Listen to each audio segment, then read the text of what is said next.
करेंगे एक special topic पर। जैसा कि आप सभी को बताया गया था, आज है संडे और आज शाम को 6 बजे होने वाली थी एक जनवरी महीने की रिवीजन करंट अफेयर की क्लास। तो आई होप सभी लोगों को इस बारे में जानकारी पहले से रही होगी। तो आई होप सभी लोग बढ़िया होंगे। अब सभी लोग आज संडे का मजा लिए होंगे। आज इस टाइम को यूटिलाइज करते हैं और ध्यान रखिएगा, ये पूरे जनवरी महीने की बात होने जा रही है और इसमें जो जो चीजें हम लोग डिस्कस करेंगे सब कुछ A to Z जनवरी से रिलेटेड है।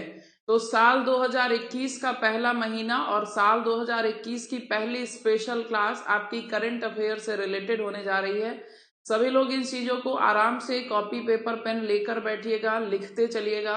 कभी भी आप किसी भी एग्जाम में जाते हो, चाहे वो बिल्कुल लो ग्रेड का एग्जाम हो, जैसे A grade, B grade, C grade होते हैं, कई सारे ग्रेड होते हैं जिसमें से आप किसी भी परीक्षा की तैयारी कर रहे हो, तो करंट अफेयर आपके एग्जाम में बहुत ही इंपॉर्टेंट माने जाते हैं। और ये एक ऐसा सेशन है जिसको हम लिमिटेड नहीं कह सकते हैं। लिमिटेड में आपको कि एक प्रॉपर बुक दे दी जाए, इससे आपको पढ़ना है, ये कोई सब्जेक्ट नहीं है ऐसा। इसमें आपको ब्रॉड सिलेबस है, ब्रॉड है, कुछ भी किसी चीज का अंत नहीं है। तो जितना पढ़ेंगे उतना बेहतर होगा, इसलिए आपको पर डे कुछ न कुछ तैयार करना होगा। ठीक है, तो देखिए कुछ चीजें हम यहाँ पर रख रहे हैं, उसके बावजूद आपका कुछ न कुछ जनवरी महीने का जो बच रहा होगा उसको हम नेक्स्ट संडे या किसी दिन नेक्स्ट क्लास में एक्स्ट्रा स्पेशल लेकर उसको आपको वहां पर कवर कराएंगे। ठीक है, तो आइए फटाफट से स्टार्ट करते हैं क्वेश्चन नंबर फर्स्ट के साथ। थोड़ा सा स्पीड और थोड़ा सा आप क्वेश्चन का ध्यान में रखिएगा। आप सभी लोग जो रेगुलर स्टूडेंट हो मेरे, वो लोग जवाब देने का भी प्रयास करेंगे। क्या है, पहला क्वेश्चन है कि दिवंगत कोविड योद्धाओं का स्मारक किस राज्य द्वारा स्थापित किया जा रहा है। ऐसे कोविड योद्धा जिन्होंने अपनी प्राण न्यौछावर कर दी कोरोना में लोगों की जान बचाते हुए। कोविड-19 जो आपके साल 2020 का एक बहुत बड़ी महामारी के रूप में बनकर आया और इसको WHO ने महामारी का भी दर्जा दे दिया था। और अब जनवरी में ही कुछ नया हो गया है जिसकी वजह से अब हम लोग धीरे धीरे कोरोना से के भय से बाहर आ रहे हैं। और कोविड योद्धाओं के लिए स्मारक स्थापित किया किस राज्य ने किया है? उड़ीसा ने। उड़ीसा के भुवनेश्वर में कोविड योद्धाओं के लिए स्मारक स्थापित किया गया है। उड़ीसा की कैपिटल है भुवनेश्वर और भुवनेश्वर में ही स्थापित किया गया है दिवंगत कोविड योद्धाओं का स्मारक। ठीक है, इसके साथ साथ अगर हम लोग बात करें उड़ीसा की, तो उड़ीसा में और भी कई सारी योजनाएं चली और इम्पोर्टेंट योजनाओं में एक योजना है जिसका नाम है गरिमा योजना। क्या नाम है? जिस योजना का नाम है गरिमा, ये भी संबंधित है आपके उड़ीसा से। गरिमा योजना के साथ ही साथ एक और योजना याद रखिएगा उड़ीसा राज्य की, जिसका नाम है बाल कुसुम योजना। ठीक, थोड़ा सा हम देखेंगे, चीजों पर ध्यान रखिएगा, सभी पॉइंट आपके लिए बराबर से इंपॉर्टेंट है। भुवनेश्वर और उड़ीसा के अंतर्गत ये सारी योजनाएं और भी चलाई गई। इसके साथ साथ उड़ीसा में हम लोग देखेंगे तो भुवनेश्वर में कौन है मुख्यमंत्री? मुख्यमंत्री का नाम है नवीन पटनायक और नवीन पटनायक द्वारा स्थापना की गई है योद्धा स्मारक की। नवीन पटनायक द्वारा इस योद्धा स्मारक का उद्घाटन हुआ है। पंजाब की बात आ रही है तो पंजाब में एक एप्लीकेशन लॉन्च किया गया है जिसका नाम है डिजी नेस्ट नामक ऐप लॉन्च किया गया है पंजाब में। पंजाब में कैप्टन अमरिंदर सिंह की सरकार है। दिल्ली में बात करें तो यहाँ पर अरविंद केजरीवाल हैं। कई सारी चीजें हुई हैं दिल्ली के अंतर्गत भी, आगे क्वेश्चन में डिस्कशन होगा। और गुजरात जिनके जो है यहाँ पर आपके प्रधानमंत्री नरेंद्र मोदी का एक समय में ये कार्य यहाँ पे मुख्यमंत्री के रूप में थे। ठीक है, आइए next question, most important, light house project, light house परियोजना, इसी को आप कह सकते हैं कि light house project LHP। Light house project में कौन सा राज्य शामिल नहीं है? लाइट हाउस प्रोजेक्ट क्या है? तो इसके अंतर्गत सभी घरों में अब जो प्रधानमंत्री या केंद्र सरकार या राज्य सरकार द्वारा जो आवास दिए जाएंगे, उन आवासों में जो बिजली का कनेक्शन दिया जाएगा उनको अंडर अर्थ किया जाएगा, ताकि आप बिजली के में किसी भी प्रकार की कोई समस्या ना आए, तो अंडर अर्थ जो है पूरा वो दिया कनेक्शन दिया जाएगा। यही प्रोजेक्ट है जिसका नाम है लाइट हाउस प्रोजेक्ट, और इसमें कई सारे राज्य शामिल हैं, जैसे उत्तर प्रदेश है, त्रिपुरा है, झारखंड है, तमिलनाडु है। उत्तर प्रदेश है, त्रिपुरा है, इसके अलावा आपका झारखंड है, झारखंड के अलावा आपका तमिलनाडु है, तमिलनाडु के अलावा आपका गुजरात है। तो उत्तर प्रदेश, त्रिपुरा, झारखंड, तमिलनाडु, गुजरात, इसके अलावा और वो कौन से स्टेट हैं? तो झारखंड, तमिलनाडु, गुजरात के अलावा मध्य प्रदेश और झारखंड, मध्य प्रदेश और कितने हो जाएंगे? तो तमिलनाडु, झारखंड, गुजरात, उत्तर प्रदेश, त्रिपुरा हो गया है, और यहां पर लिख लेंगे मध्य प्रदेश। तो टोटल इन 6 स्टेट, 1 2 3 4 5 6, ये टोटल 6 स्टेट हैं जिसके अंतर्गत ये शामिल किया जा रहा है, लेकिन केरल इसमें शामिल नहीं है, तो केरल हो जाएगा यहाँ पर सही जवाब। ठीक है, लाइट हाउस प्रोजेक्ट की बात हो रही है। इसको प्रधानमंत्री नरेंद्र मोदी ने 1 जनवरी को वर्चुअल रूप से लॉन्च किया गया था। ठीक है, वर्चुअल का मतलब क्या होता है कि जहां पर जिस स्थान पर हम फिजिकली न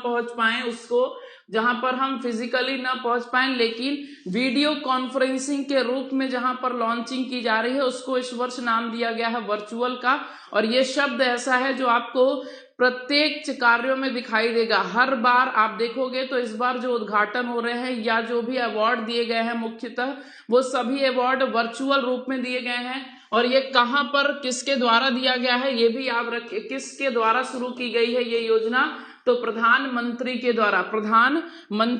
इसके अलावा हम लोग मध्य प्रदेश की बात कर रहे हैं, तो मध्य प्रदेश इंपॉर्टेंट है। मध्य प्रदेश क्यों इंपॉर्टेंट है? यहां पर एक प्रोजेक्ट योजना आई जिसका नाम था दिव्यांग जन शादी प्रोत्साहन योजना। क्या नाम है? दिव्यांग जन शादी प्रोत्साहन योजना। इंपॉर्टेंट है। इसके अलावा एक मोस्ट इंपॉर्टेंट स्कीम सुनिएगा जो कि संबंधित है मध्य प्रदेश से। नाम है इसका एक जिला एक शिल्प योजना। हमारे उत्तर प्रदेश में एक योजना है जिसका नाम है एक जिला एक उत्पाद योजना, लेकिन मध्य प्रदेश की इस स्कीम का नाम है एक जिला एक शिल्प योजना। क्लियर है? क्या नाम है मध्य प्रदेश की इस स्कीम का? एक जिला एक शिल्प योजना। ठीक है, क्लियर हो गया। क्वेश्चन नंबर 2 का ऑप्शन डी हो जाएगा, जो कि केरल है। केरल आपके लाइट हाउस प्रोजेक्ट में शामिल नहीं है। क्वेश्चन नंबर 3, डिजिटल भुगतान सूचकांक किसके द्वारा जारी किया गया? कौन सा संस्था? या आप देख रहे होंगे कि फिलहाल डिजिटल इंडिया के तहत बात की जाए तो आपके सभी क्षेत्रों में डिजिटल इंडिया को प्रमोट किया जा रहा है, और इसीलिए आपके आरबीआई के द्वारा हर 6 महीने में डिजिटल भुगतान सूचकांक जारी किया जा रहा है, जिसके अंतर्गत कौन से संस्था के द्वारा या कौन सा जिला या कौन सा आप कह सकते हैं ऑर्गेनाइजेशन कितने बढ़िया तरीके से डिजिटल पेमेंट का यूज कर रहे हैं, उनको इस सूचकांक में शामिल किया जा रहा है, और उसके आधार पर इनको श्रेणी में प्रदान किया जा रहा है। ठीक, बस इतना याद रखना है कि डिजिटल पेमेंट इंडेक्स, इसी को शॉर्ट में भी दे सकता है कि डीपीआई सिस्टम किसके द्वारा शुरू किया गया है या किसके द्वारा लॉन्च किया गया है? तो रिजर्व बैंक ऑफ इंडिया के द्वारा। ये हमारे भारत का सेंट्रल बैंक है, कह सकते हैं भारत का केंद्रीय बैंक है, जिसे बैंकों का बैंक भी कहा जाता है। आरबीआई की स्थापना 1935 में हुई। आरबीआई का राष्ट्रीयकरण 1949 में हुआ। आरबीआई का मुख्यालय या हेडक्वार्टर मुंबई में है। आरबीआई के गवर्नर कौन है? तो शक्तिकांत दास हैं आरबीआई के 25वें गवर्नर शक्तिकांत दास। ठीक, आरबीआई में क्या होता है? एक राज्य गवर्नर होते हैं और आपके 4 डिप्टी गवर्नर होते हैं। वर्तमान में जो गवर्नर हैं वो कौन है? शक्तिकांत दास, जो कि आरबीआई के 25वें गवर्नर हैं। ठीक है, क्वेश्चन नंबर 3 क्लियर हो गया है। फर्स्ट हो जाएगा इसका राइट आंसर। आइए नेक्स्ट क्वेश्चन देखेंगे। Question number 4, globe soccer awards में से किसे बेस्ट फुटबॉलर चुना गया है? ग्लोब सॉकर अवार्ड में से किसे बेस्ट फुटबॉलर चुना गया है? लियोनेल मेसी, रोहित बत्रा है आपका, क्रिस्टियानो रोनाल्डो हैं या फिर ए और सी तीन दोनों हैं? किसको चुना गया है इस वर्ष का बेस्ट फुटबॉलर और किसकी तरफ से? तो ग्लोब सॉकर अवार्ड की तरफ से बेस्ट फुटबॉलर का अवार्ड किसे चुना गया है? साल 2020 में सबसे ज्यादा गोल दागने वाला जो फुटबॉलर था उसका क्या नाम है? क्या वो क्रिस्टियानो रोनाल्डो हैं या फिर लियोनेल मेसी हैं या रोहित बत्रा हैं या फिर लियोनेल और क्रिस्टियानो दोनों लोग हैं? क्या होगा सही जवाब? क्वेश्चन नंबर 4 का बताएंगे। What is the right answer? Ronaldo is my favourite, Cristiano Ronaldo, Rohit Batra, Lionel Messi या फिर आपका ए और सी दोनों। ठीक है, चलिए देखिए सभी लोग बिल्कुल सही जा रहे हैं। अगर हम लोग बात कर रहे हैं लियोनेल मेसी की तो ये हैं अर्जेंटीना से, ये फुटबॉलर हैं किस टीम से? अर्जेंटीना टीम से। और अगर हम लोग क्रिस्टियानो रोनाल्डो की बात करें तो ये एक पुर्तगाली हैं, पुर्तगाल के खिलाड़ी हैं और यही हैं आपके 2020 में सबसे ज्यादा गोल दागने वाले खिलाड़ी, जिनको 2021 में ग्लोब सॉकर अवार्ड की तरफ से बेस्ट फुटबॉलर का अवार्ड दिया गया है। Option C is the right answer. ठीक, क्वेश्चन नंबर 5 देखेंगे। गुवाहाटी मुख्य न्यायालय के न्यायाधीश किसे नियुक्त किया गया? आप जानते हैं कि न्यायाधीश आपके, अगर हम लोग उत्तर प्रदेश में या भारत में न्याय के सिस्टम देखें कि कैसा है हमारे यहाँ जस्टिस का सिस्टम, तो हमारे यहाँ जस्टिस के सिस्टम की बात करें तो सबसे लो लेवल पर होता है डिस्ट्रिक्ट कोर्ट। कौन सा होता है? District court. डिस्ट्रिक्ट कोर्ट में भी दो तरीके के कोर्ट होते हैं, एक होता है सिविल कोर्ट और एक होता है आपका फौजदारी कोर्ट, जिसे कहते हैं, एक होता है आपका सिविल कोर्ट और एक होता है फौजदारी। अब इसको आप देख लीजिएगा, डिस्ट्रिक्ट कोर्ट के बाद हम लोग देखें तो इसके ऊपर आपको मिलेगा हाई कोर्ट। अगर आपको डिस्ट्रिक्ट कोर्ट से सेटिस्फैक्शन या सही मायने में जस्टिस ना मिले तो आप हाई कोर्ट जा सकते हैं, और हाई कोर्ट से अगर आपको सही मायने में जस्टिस ना मिले तो आप सुप्रीम कोर्ट तक जा सकते हैं। डिस्ट्रिक्ट कोर्ट में अगर हम लोग देखें तो यहाँ पर जज होते हैं, लेकिन सबसे मुख्य भूमिका में जज होते हैं। हाई कोर्ट में सबसे मुख्य भूमिका में कौन होते हैं? मुख्य न्यायाधीश होते हैं। क्या होते हैं? मुख्य न्यायाधीश होते हैं, जिनको कहा जाता है हाई कोर्ट के चीफ जस्टिस। मुख्य न्यायाधीश होते हैं, कई सारे लोग होते हैं लेकिन उसमें मुख्य न्यायाधीश सबसे ऊपर भूमिका पर। और सुप्रीम कोर्ट में chief justice of India, Bharat के मुख्य न्यायाधीश सर्वोच्च पद पर विराजमान होते हैं। अगर हम लोग बात कर रहे हैं सुप्रीम कोर्ट के चीफ जस्टिस ऑफ इंडिया की, तो ये आप लोग बताओगे कि what is the right answer? कौन है वर्तमान में chief justice of India? Chief justice of India कौन है? अगर हम लोग देखेंगे गुवाहाटी मुख्य न्यायालय के न्यायाधीश, तो गुवाहाटी मुख्य न्यायालय के न्यायाधीश कौन हो जाएंगे? यहाँ पर दिया गया है क्या? यहाँ पर दिया गया है मोहम्मद रफीक, सुधांशु धूलिया, हिमा कोहली, गोविंद माथुर। देखिए correct answer is option B. Guwahati के मुख्य न्यायाधीश हैं सुधांशु धूलिया। क्या नाम है? सुधांशु धूलिया। ठीक, अगर हम लोग गोविंद माथुर की बात करें तो ये उत्तर प्रदेश हाई कोर्ट के चीफ जस्टिस हैं। उत्तर प्रदेश हाई कोर्ट के चीफ जस्टिस हैं, जिनका नाम है क्या? गोविंद माथुर। उत्तर प्रदेश हाई कोर्ट कहां पर स्थित होता है? तो हाई कोर्ट आपके राज्य के राजधानी में स्थित होता है, लेकिन हमारे उत्तर प्रदेश में जो हाई कोर्ट है वो इलाहाबाद में है, और इसीलिए इलाहाबाद को उत्तर प्रदेश की न्यायिक राजधानी कहा जाता है। यहाँ पर एक नाम दिया हुआ है हिमा कोहली। क्या नाम दिया हुआ है? हिमा कोहली। कौन बता रहा है हिमा कोहली कहाँ की मुख्य न्यायाधीश हैं? तो देखिए हिमा कोहली जो है तेलंगाना हाई कोर्ट की पहली महिला मुख्य न्यायाधीश हैं। तेलंगाना हाई कोर्ट की पहली महिला मुख्य न्यायाधीश हैं। अभी हम लोग देखेंगे तो आंध्र प्रदेश में भी नए चीफ जस्टिस बने हैं। क्या नाम है आंध्र प्रदेश के नव नियुक्त चीफ जस्टिस का? चीफ जस्टिस ऑफ इंडिया जवाब किसने दिया है? बिल्कुल Arvind Bobde. Chief justice of India कौन है? अरविंद शरद बोबड़े हैं आपके वर्तमान में chief justice of India. Very good, आप सभी लोगों का प्रयास बता रहा है कि आपकी प्रिपरेशन बढ़िया चल रही है। ठीक है, वेरी गुड, इस तरह से आप लगे रहिए। अरविंद शरद बोबड़े हैं वर्तमान में चीफ जस्टिस ऑफ इंडिया। हमने बोला कि आंध्र प्रदेश में भी नए चीफ जस्टिस नियुक्त हुए हैं और आंध्र प्रदेश के नए चीफ जस्टिस का नाम क्या है? तो अरूप कुमार गोस्वामी। क्या नाम है? अरूप कुमार गोस्वामी। ठीक, तेलंगाना की बात उधर हो गई, हिमा कोहली। तेलंगाना के बगल में आंध्र प्रदेश, अरूप कुमार गोस्वामी। उत्तराखंड के नए चीफ जस्टिस का नाम, उत्तराखंड न्यायालय के मुख्य न्यायाधीश का नाम क्या है? तो ये हो जाएगा राघवेंद्र चौहान। राघवेंद्र चौहान हो जाएंगे उत्तराखंड न्यायालय के मुख्य न्यायाधीश। ठीक, आंध्र प्रदेश की बात हम लोग कर लेते हैं। तो आंध्र प्रदेश का हाई कोर्ट कहां पर स्थित है? वैसे आंध्र प्रदेश की कैपिटल हैदराबाद है, लेकिन अगर हम लोग हाई कोर्ट की बात करें तो आंध्र प्रदेश का हाई कोर्ट है कुर्नूल नामक स्थान पर। इसीलिए अक्सर प्रश्न में ऐसे देता है कि कुर्नूल हाई कोर्ट के मुख्य न्यायाधीश कौन है? कुर्नूल हाई कोर्ट के मुख्य न्यायाधीश। उत्तराखंड का न्यायालय मुख्यालय कहां पर है? नैनीताल में। तो नैनीताल हाई कोर्ट के मुख्य न्यायाधीश, इलाहाबाद हाई कोर्ट के मुख्य न्यायाधीश। इस तरीके से प्रश्न आपको तैयार रखने होंगे। ठीक है, समझ रहे हैं बातों को?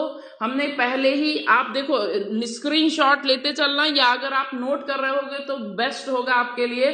गुवाहाटी मुख्य न्यायालय के न्यायाधीश सुधांशु धुलिया, तेलंगाना हाईकोर्ट की पहली महिला मुख्य न्यायाधीश हिमा कोहली, आंध्र प्रदेश के मुख्य न्यायाधीश हैं अरूप कुमार गोस्वामी, उत्तर प्रदेश हाईकोर्ट के मुख्य न्यायाधीश हैं आपके गोविंद माथुर, आपके उत्तराखंड के हैं राघवेंद्र चौहान, और अगर हम लोग पूरे सुप्रीम कोर्ट के चीफ जस्टिस की बात करें तो अरविंद शरद बोबड़े हैं आपके किसके पूरे सुप्रीम कोर्ट के मुख्य न्यायाधीश, या हम कह सकते हैं पूरे भारत के उच्चतम न्यायालय के मुख्य न्यायाधीश। ठीक, क्लियर है? आइए आगे बढ़ते हैं नेक्स्ट क्वेश्चन की तरफ। क्वेश्चन नंबर 6, भारत में पहला एथेनॉल प्लांट की स्थापना कहां पर की जा रही है? एथेनॉल प्लांट की स्थापना इसीलिए की जा रही है ताकि अब हम लोग ज्यादा से ज्यादा इको फ्रेंडली बन सके, पर्यावरण से मित्रता कर सके, ज्यादा से ज्यादा पोल्यूशन को रोक सके। तो प्रदूषण को रोकने का एक प्रयास है कि भारत में पहली बार इथेनॉल प्लांट स्थापित किया जा रहा है। ऑप्शंस दिए हुए हैं छत्तीसगढ़, गुजरात, हिमाचल प्रदेश या फिर उत्तर प्रदेश। तो देखिए करेक्ट आंसर हो जाएगा ऑप्शन ए, छत्तीसगढ़ में स्थापित हो रहा है भारत का पहला इथेनॉल प्लांट। कब स्थापित हुआ? तो जनवरी माह में जहां भारत का पहला इथेनॉल प्लांट स्थापित हो रहा है। उद्देश्य क्या है? तो उद्देश्य ये है कि प्रदूषण को कम से कम करेंगे और ज्यादा से ज्यादा पर्यावरण पर निर्भर होंगे। ठीक है, ये है आपका क्वेश्चन नंबर 6। आइए नेक्स्ट क्वेश्चन नंबर 7। हाल ही में CISF कंप्लीट फुल फॉर्म में लिखेंगे, CISF के नवनियुक्त DG डायरेक्टर जनरल के रूप में किसे नियुक्त किया गया? सुनील कुमार को, रजत दत्ता को, सुबोध कुमार जायसवाल को या आर्या राजेंद्रन को? CISF के नए डायरेक्टर जनरल के रूप में किसे नियुक्त किया गया है? तो सुबोध कुमार जायसवाल हैं CISF के नए डायरेक्टर जनरल। ठीक, नए डायरेक्टर जनरल। अच्छा, यहाँ पर एक नाम दिखाई दे रहा होगा आर्या राजेंद्र, ये भी आपके लिए बहुत ही इंपॉर्टेंट क्वेश्चन बनने वाला है। क्यों? आप ध्यान से सुनना। केरल राज्य के अंतर्गत तिरुवनंतपुरम नामक जिले के अंतर्गत बनने वाली ये सबसे कम उम्र की मेयर हैं, सबसे कम उम्र की मेयर हैं, और एक महिला हैं, इनका नाम है क्या? सबसे कम उम्र की, या कह सकते हैं सबसे युवा मेयर है, जिनका नाम है क्या? आर्या राजेंद्रन, और इनका संबंध केरल राज्य से है, इनका संबंध केरल राज्य से है। ठीक, क्लियर है? सबसे युवा मेयर है आर्या राजेंद्रन। क्लियर हो गया सभी लोगों को? 7वें का ऑप्शन सी हो जाएगा सही जवाब। 7वें का ऑप्शन सी हो जाएगा, सुबोध कुमार जायसवाल हो जाएंगे CISF के नए डायरेक्टर जनरल। ठीक, अब हम लोग बात कर लेते हैं CISF की बात हो रही है तो यहाँ पर हम लोग SSB की बात कर लेते हैं, सशस्त्र सीमा बल की बात कर लेते हैं। तो सशस्त्र सीमा बल के नए कह सकते हैं नए डायरेक्टर जनरल नियुक्त हुए हैं सशस्त्र सीमा बल के, जिनका नाम है राजेश चंद्र। क्या नाम है? राजेश चंद्र। SSB के नए डायरेक्टर जनरल महानिदेशक हैं राजेश चंद्र। ठीक, क्लियर हो गया। क्वेश्चन नंबर 7 में CISF और SSB और साथ ही साथ आर्या राजेंद्रन सबसे युवा मेयर। क्वेश्चन नंबर 8 देखेंगे, रेलवे बोर्ड के नए चेयरमैन व CEO के रूप में चीफ एग्जीक्यूटिव ऑफिसर के रूप में किसे नियुक्त किया गया है? रेलवे बोर्ड के नए चेयरमैन यशवर्धन कुमार सिन्हा, विशाल V शर्मा, सुनीत शर्मा या के गोपाल कृष्णन। क्या होगा इस प्रश्न का सही जवाब? यशवर्धन कुमार सिन्हा है, विशाल V शर्मा है, सुनीत शर्मा है या के गोपाल कृष्णा है। ऑप्शन सी हो जाएगा यहाँ पर राइट आंसर। सुनीत शर्मा बन गए रेलवे बोर्ड के नए चेयरमैन और CEO चीफ एग्जीक्यूटिव ऑफिसर। ठीक, रेलवे मंत्री कौन है? याद है ना, रेलवे मंत्री कौन है? अपने पीयूष गोयल हैं वर्तमान में रेलवे मंत्री। पीयूष गोयल हैं वर्तमान में रेलवे मंत्री। ठीक, क्लियर है। यशवर्धन कुमार सिन्हा यहाँ पर एक नाम आया है, कौन बता रहा है कि यशवर्धन कुमार सिन्हा कौन है? यशवर्धन कुमार सिन्हा कौन है? सुनीत शर्मा हो जाएंगे रेलवे बोर्ड के नए चेयरमैन। ठीक, यशवर्धन कुमार सिन्हा कौन है? जल्दी से बताइए। अभी हमने कल की सुबह की क्लास में इस क्वेश्चन को बताया था कि यशवर्धन कुमार सिन्हा कौन है, तो मुख्य सूचना आयुक्त हैं। कौन है? मुख्य सूचना आयुक्त या हम कह सकते हैं चीफ विजिलेंस कमिश्नर। मुख्य सूचना आयुक्त या हम इंग्लिश में कह सकते हैं चीफ विजिलेंस कमिश्नर, शॉर्ट में लिख सकते हैं CVC। तो CVC के नए अध्यक्ष बने हैं यशवर्धन कुमार सिन्हा, मुख्य सूचना आयुक्त। ध्यान रखिएगा, मुख्य सूचना आयुक्त और साथ ही साथ आपको राष्ट्रीय सुरक्षा सलाहकार, दो ऐसे बात है जो अक्सर जीके के प्रश्न में आपसे पूछे जाते हैं। राष्ट्रीय सुरक्षा सलाहकार कौन है, इसके साथ साथ मुख्य सूचना आयुक्त कौन है, और जो भी आपसे सशस्त्र सीमा बल है, BSF है, ITBP है, एयर फोर्स है, आर्मी मिलिट्री है, आपका नेवी है, इन सभी लोगों के डायरेक्टर जनरल का नाम आपको याद रहना चाहिए। ठीक, तो यशवर्धन सिन्हा कौन है? मुख्य सूचना आयुक्त हैं। राष्ट्रीय सुरक्षा सलाहकार कौन है? राष्ट्रीय सुरक्षा सलाहकार कौन है? तो आंसर हो जाएगा आपका अजीत डोभाल। क्या नाम है इनका? अजीत डोभाल हैं आपके राष्ट्रीय सुरक्षा सलाहकार। अजीत डोभाल हैं आपके राष्ट्रीय सुरक्षा सलाहकार। ठीक, चलिए, national security adviser. National security adviser, question number 9, Bharat व किस देश के बीच एक युद्धाभ्यास हुआ जिसका नाम है स्काई रोज। स्काई रोज नामक एक मिलिट्री एक्सरसाइज हुई है भारत और किस देश के साथ? श्रीलंका के साथ। अभी हमने बताया था एक, और कल की क्लास में हमने बताया था श्रीलंका के साथ होने वाले मिलिट्री एक्सरसाइज का क्या नाम है? ब्रिटेन होगा, फ्रांस होगा या रूस होगा? रूस के साथ भी बताया गया था और फ्रांस के साथ भी। हाल ही में आज है 7 तारीख, कल 8 फरवरी से आपको भारत और अमेरिका के बीच में एक मिलिट्री एक्सरसाइज होने वाली है जिसका नाम ही है क्या? युद्धाभ्यास। कहां पर आयोजित होगी? तो राजस्थान राज्य के अंतर्गत। भारत और ये जो स्काई रोज नामक मिलिट्री एक्सरसाइज है ये भी आयोजित की गई थी राजस्थान राज्य में, लेकिन ये किस देश के साथ मिलकर होने वाली एक्सरसाइज है ये आप बताएंगे। चलिए, थोड़ा सा प्रयास आप भी करेंगे। फ्रांस आ रहा है, फ्रांस आ रहा है। चलिए देखते हैं क्या होगा इस प्रश्न का सही जवाब। सभी लोग कह रहे हैं फ्रांस। ठीक है, थोड़ा सा और प्रयास करेंगे। सभी लोग एक बार प्रयास करेंगे कि किस तरीके से हम लोग इस क्वेश्चन को कर सकते हैं। बिल्कुल ठीक, तो चलिए, वेरी गुड। भारत और फ्रांस के बीच में होने वाले युद्धाभ्यास का नाम है, ठीक, मिलिट्री एक्सरसाइज है भारत और फ्रांस के बीच में, जो कहां पर आयोजित की गई? राजस्थान में, जिसका नाम है स्काई रोज। क्या नाम है? स्काई रोज। भारत और जापान के बीच में भी एक मिलिट्री एक्सरसाइज हुई थी। भारत और जापान के बीच में भी हाल ही में एक मिलिट्री एक्सरसाइज हुई थी। इसका क्या नाम है?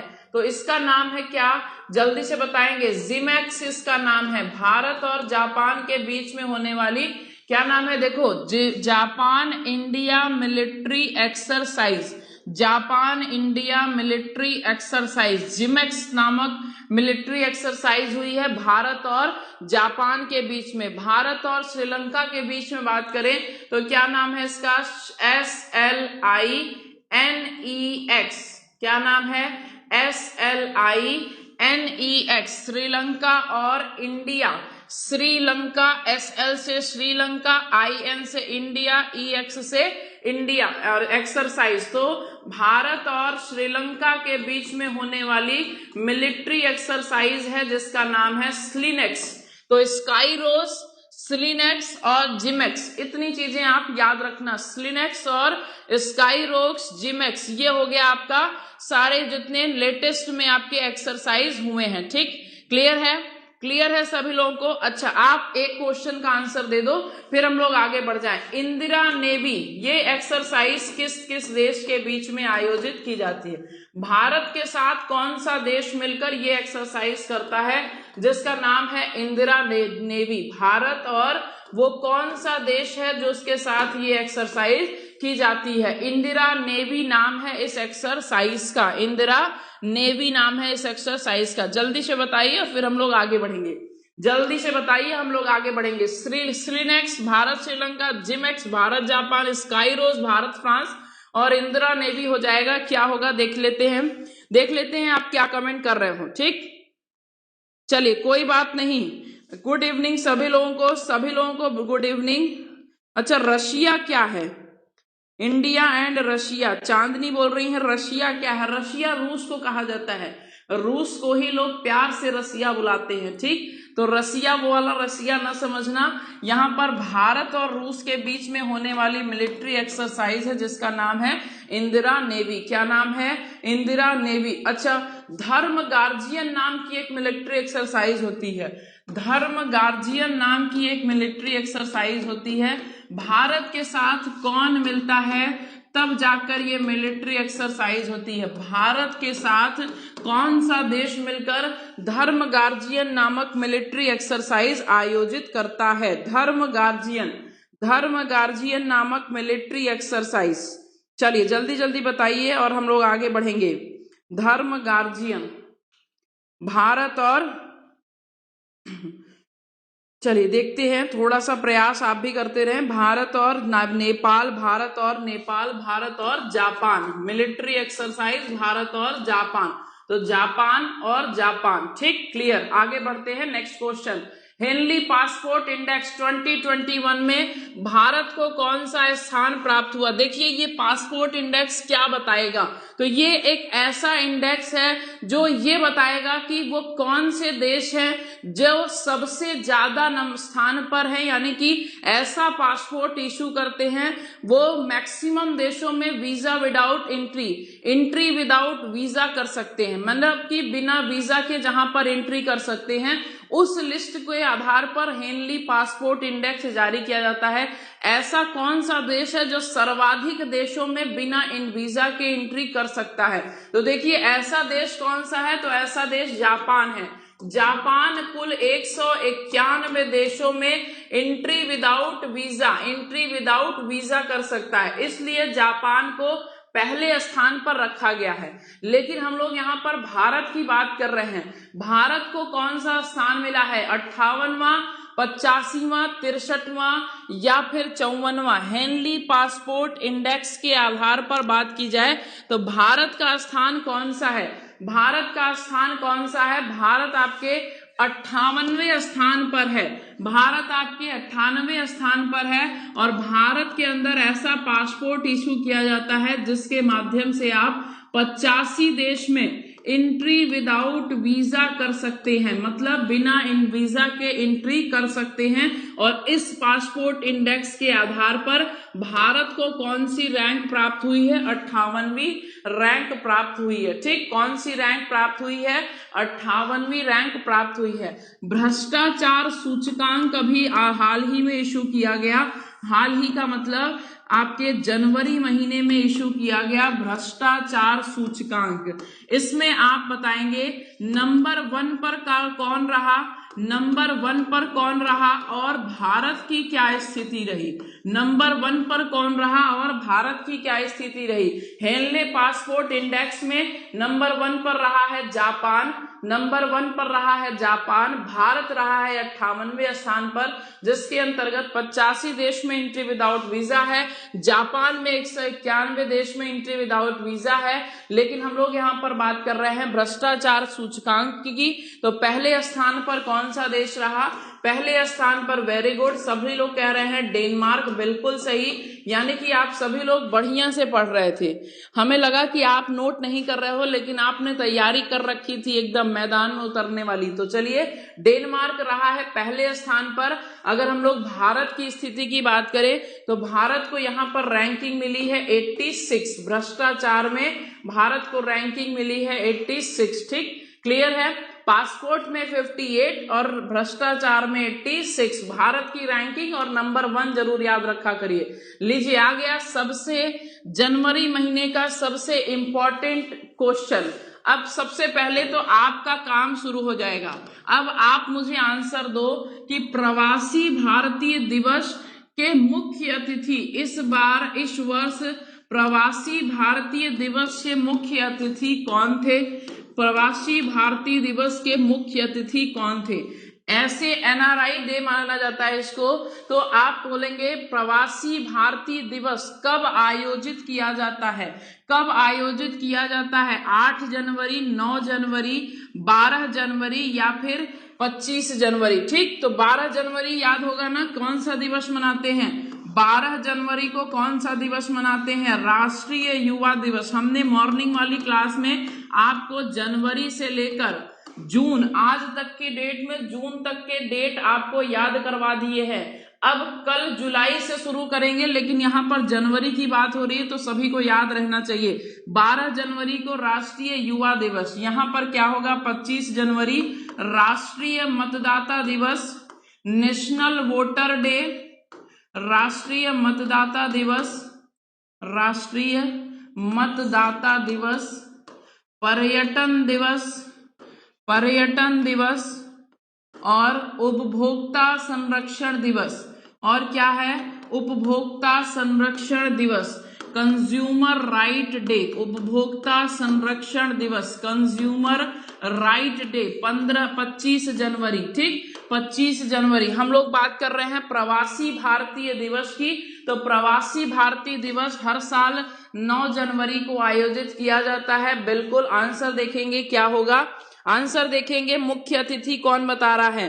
कौन बता रहा है? चंद्रिका प्रसाद संतोखी। कहाँ के हैं ये? चंद्रिका प्रसाद संतोखी। बिल्कुल सही जवाब। सूरीनाम के राष्ट्रपति थे इस बार के मुख्य अतिथि। इस बार के मुख्य अतिथि, देखो ऐसा हुआ है ना कि इसका भी आयोजन किस रूप में हुआ? इसका भी आयोजन वर्चुअली किया गया। इसका आयोजन वर्चुअली किया गया और इस वजह से मुख्य अतिथि को आपके भारत में आना नहीं पड़ा। और आपके भारत में कौन से मुख्य अतिथि के रूप में किसने हिस्सा लिया? तो सूरीनाम के राष्ट्रपति ने हिस्सा लिया। और इनका नाम क्या है? इनका नाम याद रखना है, चंद्रिका प्रसाद संतोखी। इनका नाम चंद्रिका प्रसाद संतोखी। एक समय था जब इनको बुलाया गया था अपने 72वें गणतंत्र दिवस की परेड में। 72वें गणतंत्र दिवस में इनको मुख्य अतिथि के रूप में बुलाया गया था, लेकिन इन्होंने कोरोना वायरस की वजह से आने से मना कर दिया। सबसे पहले किसे इनविटेशन भेजा गया था? तो ब्रिटेन के प्रधानमंत्री बोरिस जॉनसन को। लेकिन वहां पर एक नया स्ट्रेन आने के कारण, वहां पर जो नया स्ट्रेन आया ब्रिटेन में कोरोना का, इस वजह से उन्होंने इनकार कर दिया। और पहली बार ऐसा आप कह सकते हैं कि 1966 के बाद ऐसा पहला वर्ष था जब 72वें गणतंत्र दिवस पर कोई भी मुख्य अतिथि के रूप में नहीं आया। 72वें गणतंत्र दिवस पर कोई भी मुख्य अतिथि के रूप में नहीं आया। सूरीनाम के राष्ट्रपति थे इस बार के क्या इस बार के मुख्य अतिथि। प्रवासी भारतीय दिवस की थीम क्या थी? प्रवासी भारतीय दिवस की थीम क्या थी? आत्मनिर्भर भारत। क्या थी? आत्मनिर्भर भारत में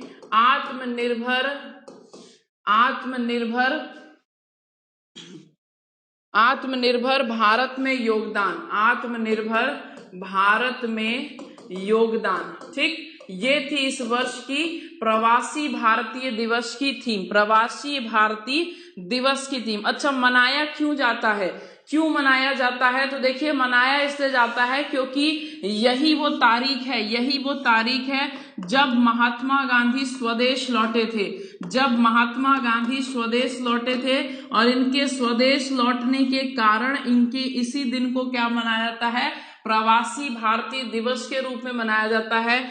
इस वर्ष 16वां प्रवासी भारतीय दिवस मनाया गया है। इस वर्ष 16वां प्रवासी भारतीय दिवस मनाया गया। 8 जनवरी को युवा प्रवासी भारतीय दिवस मनाया जाता है। 8 जनवरी को युवा प्रवासी भारतीय दिवस मनाया जाता है। तो देखिए, 9 है प्रवासी और 8 है युवा प्रवासी। 8 है युवा प्रवासी। अच्छा, इसी दिन एक और का नाम सुनिएगा। एक और बहुत इंपॉर्टेंट बात यहाँ पर नोट कर रहे हैं, लिख लीजिएगा। इसी दिन एक पुस्तक लॉन्च हुई जिसका नाम है मोदी इंडिया कॉलिंग। क्या नाम है?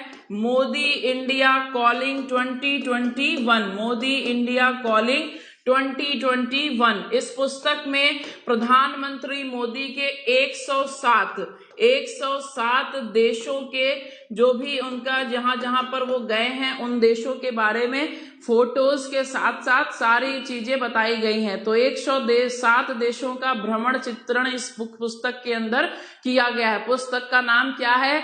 Modi India calling 2021। ठीक, तो देश का नाम याद रखिएगा। कितने देश का यहाँ पर चर्चा हुई है? 107 देशों की। 107 देशों की। आइए क्वेश्चन नंबर नेक्स्ट की तरफ बढ़ेंगे। क्वेश्चन नंबर 12 की तरफ बढ़ेंगे। देखिएगा क्वेश्चन नंबर 12 क्या है? किस योजना का तीसरा चरण 15 जनवरी को लॉन्च किया गया? किस योजना का तीसरा चरण 15 जनवरी को लॉन्च किया गया?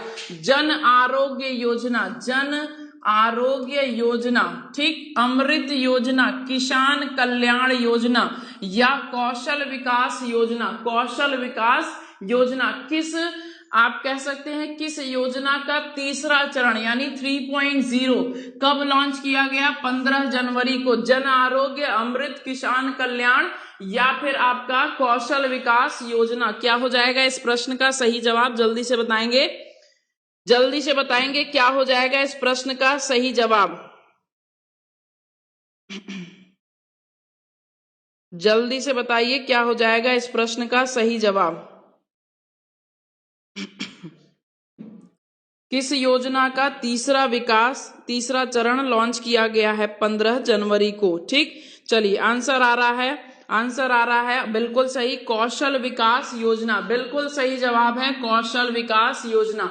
देखो, कौशल विकास योजना वास्तव में अगर हम लोग देखें तो इसका पहला चरण कब लॉन्च किया गया था? इसका पहला चरण लॉन्च किया गया था सन 2015 में। इसके अंतर्गत होता क्या है? तो युवाओं को उनके स्किल डेवलपमेंट में सहायता की जाती है। युवाओं के स्किल डेवलपमेंट में सहायता प्रदान की जाती है। जो व्यक्ति अलग अलग श्रेणियों में दक्ष है उनको उसी श्रेणी में और भी कुशल बनाया जाता है ताकि वो अपने उसी कुशलता के साथ अपने वास्तविक जीवन में कुछ कर सके।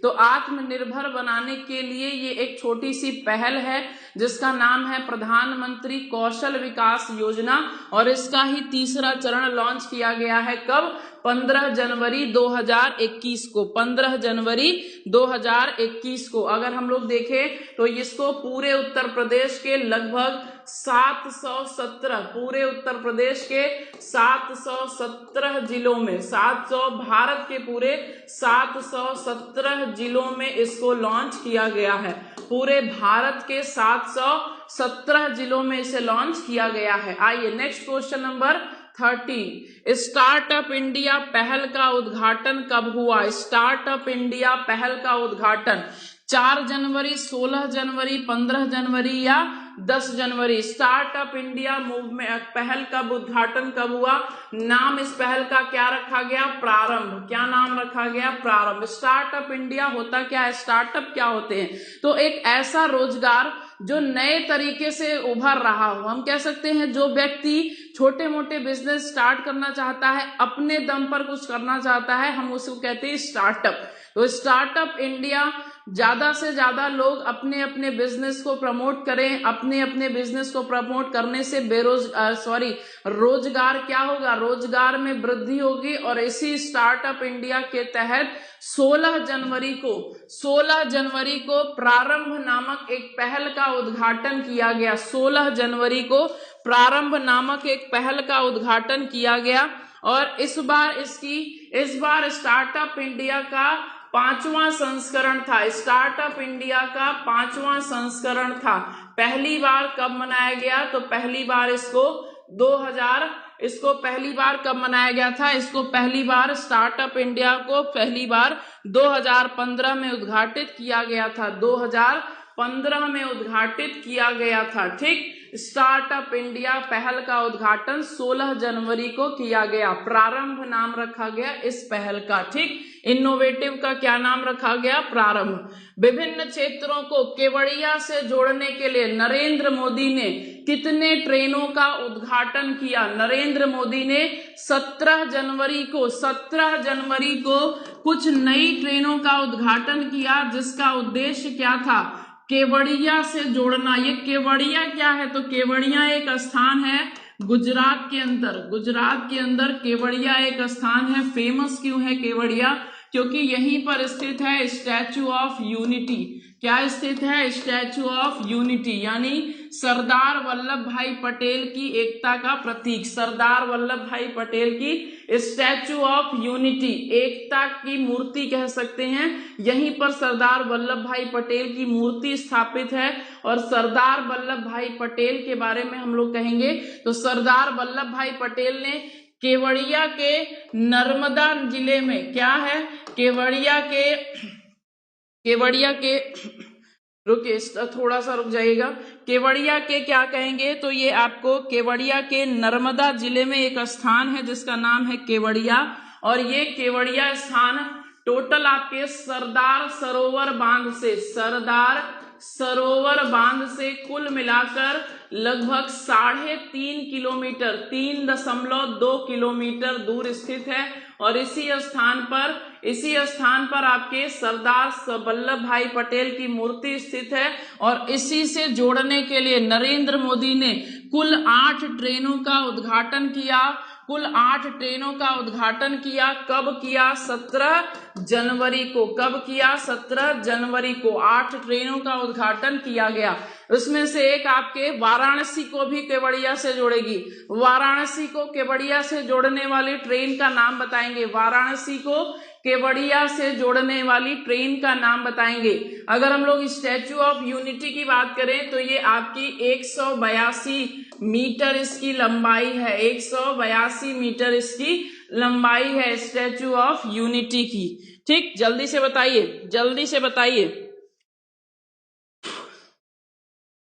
क्या होगा इसका सही जवाब? Very good. सीमा दुबे ने बोला है कि राम सुतार हैं इसके मूर्तिकार। बिल्कुल सही जवाब। देखिए, सभी लोग अपना अपना आंसर या अपने अपने पास जो जानकारी है उसको देने का प्रयास कर रहे हैं। तो राम सुतार हैं इस मूर्ति के मूर्तिकार, राम सुतार। ठीक, तो देखिएगा, आपको बता दें हम कि कौन कौन सी ट्रेन चली हैं। जो 8 ट्रेनें हैं टोटल, यहाँ पर नाम दे दिया गया है। देखिए, महामना एक्सप्रेस जो कि केवड़िया को जोड़ेगी किससे? वाराणसी से। महामना एक्सप्रेस केवड़िया को जोड़ेगी वाराणसी से।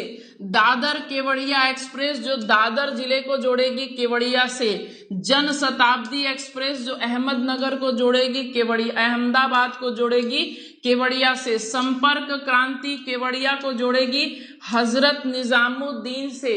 और केवड़िया रीवा एक्सप्रेस केवड़िया को जोड़ेगी रीवा मध्य प्रदेश से। चेन्नई केवड़िया एक्सप्रेस चेन्नई को जोड़ेगी केवड़िया से। ध्यान से देख लो, एक बार स्क्रीनशॉट ले सकते हैं। यहाँ पर महामना एक्सप्रेस आपके लिए ज्यादा इंपॉर्टेंट हो जाएगा। आप उत्तर प्रदेश के छात्र छात्राएं हैं, आप लोगों को उत्तर प्रदेश से जुड़ी हुई हर एक फैक्ट याद रखने होंगे। चाहे जिस राज्य से हो तो आप अपने राज्य से जुड़े हुए परीक्षाओं में अपने राज्य को ज्यादा इंपॉर्टेंस देते हो।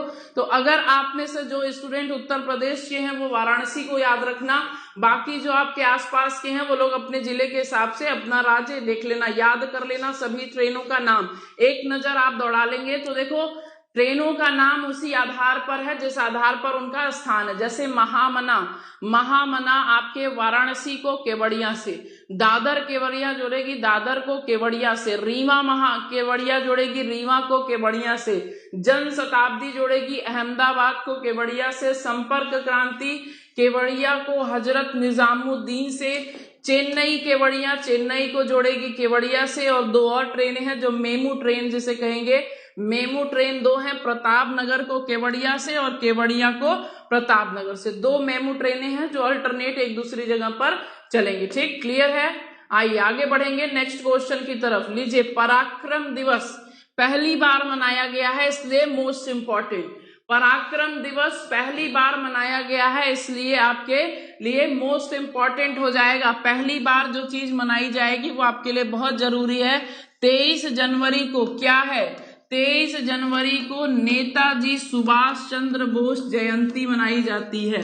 23 जनवरी नेताजी सुभाष चंद्र बोस जयंती मनाई जाती है और इनके इसी जयंती के शुभ अवसर को पराक्रम दिवस के रूप में मनाने की घोषणा कर दी गई प्रधानमंत्री नरेंद्र मोदी द्वारा। प्रधानमंत्री नरेंद्र मोदी के द्वारा। इस वर्ष खास क्या था? तो इस वर्ष नहीं, अगले वर्ष नेताजी सुभाष चंद्र बोस की 125वीं जयंती पर पूरे वर्ष कह सकते हैं, पूरे वर्ष कार्यक्रम रखा गया है। जगह जगह पर नेताजी सुभाष चंद्र बोस के जो भी कारनामे थे उनको प्रदर्शित किया जाएगा, उनकी भूमिका को दर्शाया जाएगा और इसलिए एक समिति का गठन किया गया और उस समिति के अध्यक्ष बनाए गए हैं। किसे? उस समिति के अध्यक्ष बनाया गया है अमित शाह को। अमित शाह को बनाया गया है नेताजी सुभाष चंद्र बोस के वार्षिक कार्यक्रम समिति के अध्यक्ष। ठीक,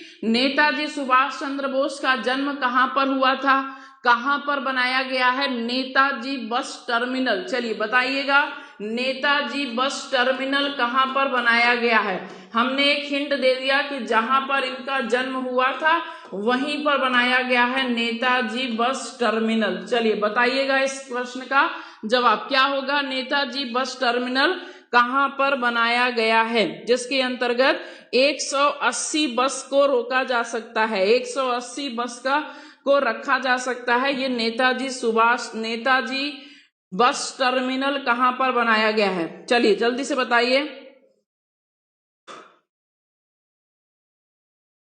जल्दी से बताइए। 125 रुपए का सिक्का जारी, बिल्कुल सही, 125 रुपए का सिक्का भी जारी हुआ है।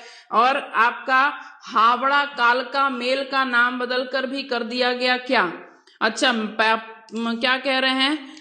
कटक। ठीक है, कटक उड़ीसा में, बिल्कुल। नेताजी सुभाष चंद्र बोस पर आधारित नेताजी बस टर्मिनल कटक में बनाया गया है। कटक कहां पर है? उड़ीसा के अंदर, उड़ीसा के अंदर। ठीक, हावड़ा कालका मेल का नाम बदलकर क्या कर दिया गया? नेताजी सुभाष चंद्र बोस एक्सप्रेस। क्या बदल के कर दिया गया?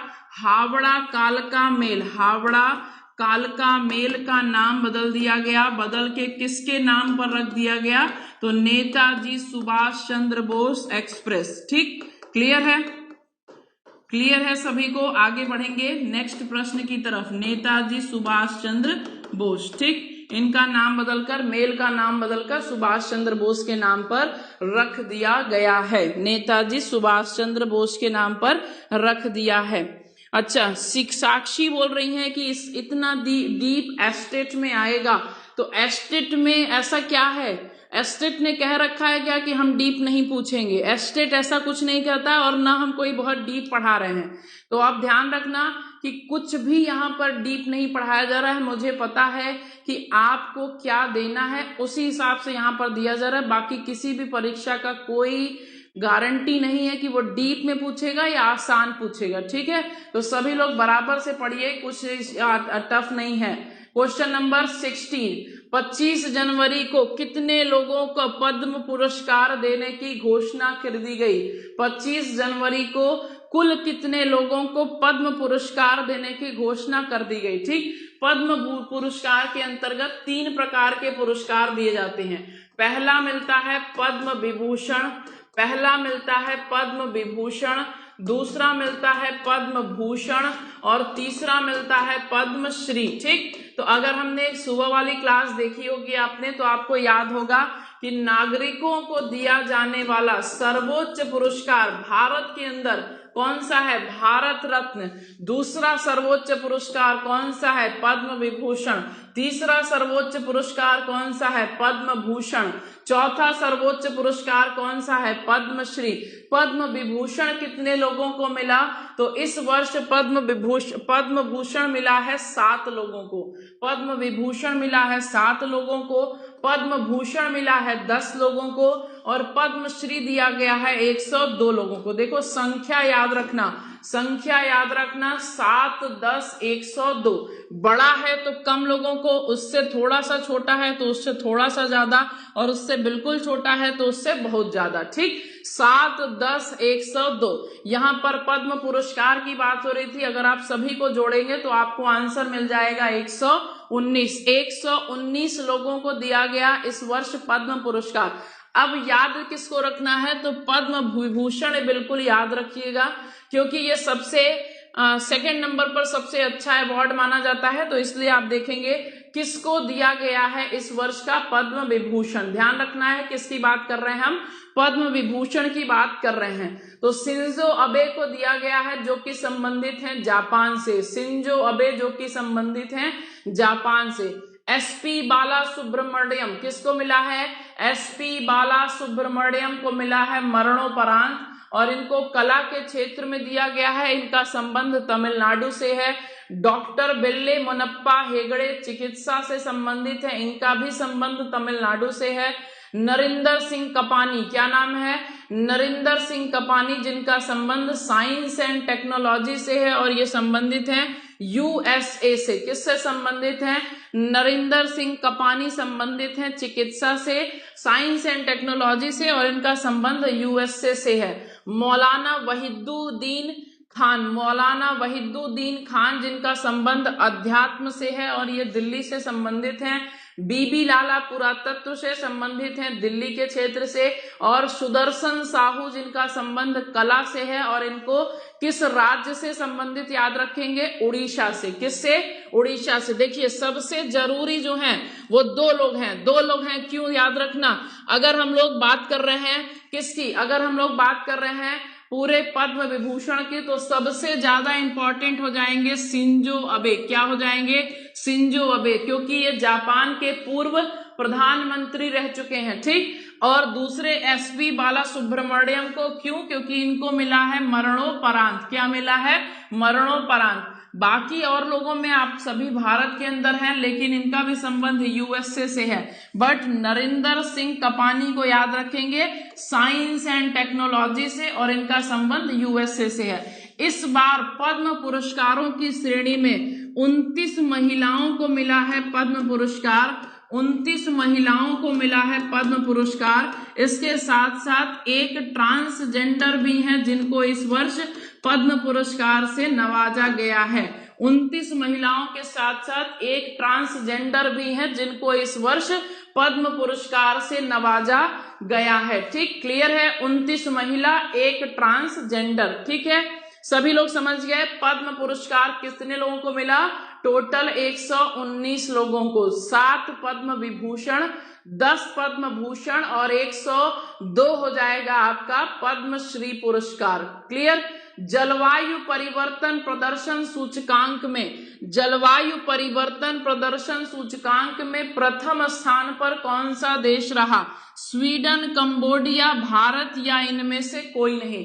देखिए अभी हमने ऊपर बात की किसकी? भ्रष्टाचार सूचकांक की, और और उसके साथ साथ हेनली पासपोर्ट इंडेक्स की। यहां पर बात आ रही है कि जलवायु परिवर्तन प्रदर्शन सूचकांक में प्रथम स्थान पर कौन सा देश रहा है। अब इसका जवाब आप देंगे, क्या होगा करेक्ट आंसर, जलवायु परिवर्तन प्रदर्शन सूचकांक में पहले स्थान पर कौन सा देश रहा है। चलिए देखिए आंसर आ रहा है स्वीडन, आंसर आ रहा है स्वीडन। ठीक, बाला सुब्रमण्यम को इसलिए याद रखना है, मरणोपरांत है। शिंजो अबे को इसलिए याद रखना है क्योंकि ये जापान के एक प्रमुख नेता के रूप में रह चुके हैं। ठीक, चलिए स्वीडन आ रहा है, स्वीडन, स्वीडन, सभी लोग एक तरफ से कह रहे हैं स्वीडन, यानी आपके हिसाब से ऑप्शन ए होना चाहिए सही जवाब, है ना, ऑप्शन ए होना चाहिए सही जवाब। ठीक है, चलिए देखेंगे क्या होगा इस प्रश्न का सही जवाब, देखेंगे इस प्रश्न का सही जवाब क्या होगा। देखो जलवायु परिवर्तन प्रदर्शन सूचकांक की बात करें तो पहले, दूसरे और तीसरे इस स्थान पर कोई नहीं रहा, पहले, दूसरे और तीसरे स्थान पर कोई नहीं रहा। स्वीडन को मिला है पहला स्थान, बिल्कुल सही। स्वीडन अगर देखा जाए तो रैंक कौन सी है, चौथी है। लेकिन अगर हम स्थान की बात करें, क्योंकि ऑलरेडी 3 पर कोई नहीं रहा, तो रैंकिंग अब जो शुरू होगी वो चौथे से शुरू होगी। इसका मतलब प्रथम स्थान किसको मिला है, स्वीडन को मिला है। ठीक, प्रथम स्थान किसको मिला है, स्वीडन को मिला है, तो बिल्कुल सही हो जाएगा। अगर हम लोग भारत की बात करें तो भारत में जलवायु परिवर्तन प्रदर्शन सूचकांक में भारत का स्थान कौन सा रहा, 10वां रहा। भारत का स्थान कौन सा रहा, 10वां रहा। ठीक, किसको, कौन सा ऐसा देश है जो अंतिम स्थान पर रहा, तो देखिए आपको जान के आश्चर्य होगा, संयुक्त राज्य अमेरिका, संयुक्त राज्य अमेरिका को अंतिम स्थान प्राप्त हुआ है। संयुक्त राज्य अमेरिका को अंतिम स्थान प्राप्त हुआ है जलवायु परिवर्तन प्रदर्शन सूचकांक के अंदर, जलवायु परिवर्तन प्रदर्शन सूचकांक के अंदर। स्वीडन रहा है वैसे रैंकिंग के हिसाब से चौथा, लेकिन अगर देश में बात की जाए तो अगर हम लोग 3 स्थान खाली छोड़ दिए तो पहला किसे मिल गया, स्वीडन को। भारत को कौन सा मिला, 10वां। अंतिम किसको मिला, संयुक्त राज्य अमेरिका को, United state of America, United state of America. ठीक, चलिए क्लियर है, क्लियर है। देखिए अभी आप ये सोच रहे होंगे, जैसे आप में से बहुत सारे स्टूडेंट अब ये कह रहे हैं कि मैम ऑप्शन डी हो जाएगा। ठीक, हमें पता है, देखो कंफ्यूजिंग थोड़ा सा हो सकता है, लेकिन जब आप परीक्षा देने जाएंगे वहां पर आपसे इस तरह की कंफ्यूजन नहीं पूछी जाएगी। हमारे हिसाब से ऑप्शन ए भी सही हो सकता है, ऑप्शन डी भी सही, लेकिन अगर आपसे जब परीक्षा में पूछा जाएगा तो ऐसी कंफ्यूजन वहां पर नहीं दी जाएगी, वहां पर क्लियरली दे देगा, क्योंकि आपको पता है 3 स्थान पर कोई भी नहीं रहा, चौथे स्थान पर स्वीडन रहा, लेकिन 3 स्थान के बाद इन्हीं को मिला पहला, तो आप स्वीडन लगा सकते हैं अगर आपके पास ऑप्शन में स्वीडन दिया है। अगर ऑप्शन में स्वीडन नहीं दिया है तो आप बिल्कुल लगा सकते हैं कि पहले स्थान पर कोई देश नहीं रहा। ठीक, चलिए नेक्स्ट देखेंगे क्वेश्चन नंबर 18। संयुक्त राष्ट्र सुरक्षा परिषद में अस्थायी सदस्यों की संख्या कितनी है। अभी हाल में ही United Nation Security Council, United Nation Security Council में भारत ने फिर से स्थान प्राप्त किया और भारत को अस्थायी सदस्य बनाया गया या स्थायी सदस्य बनाया गया, ये देख लीजिए।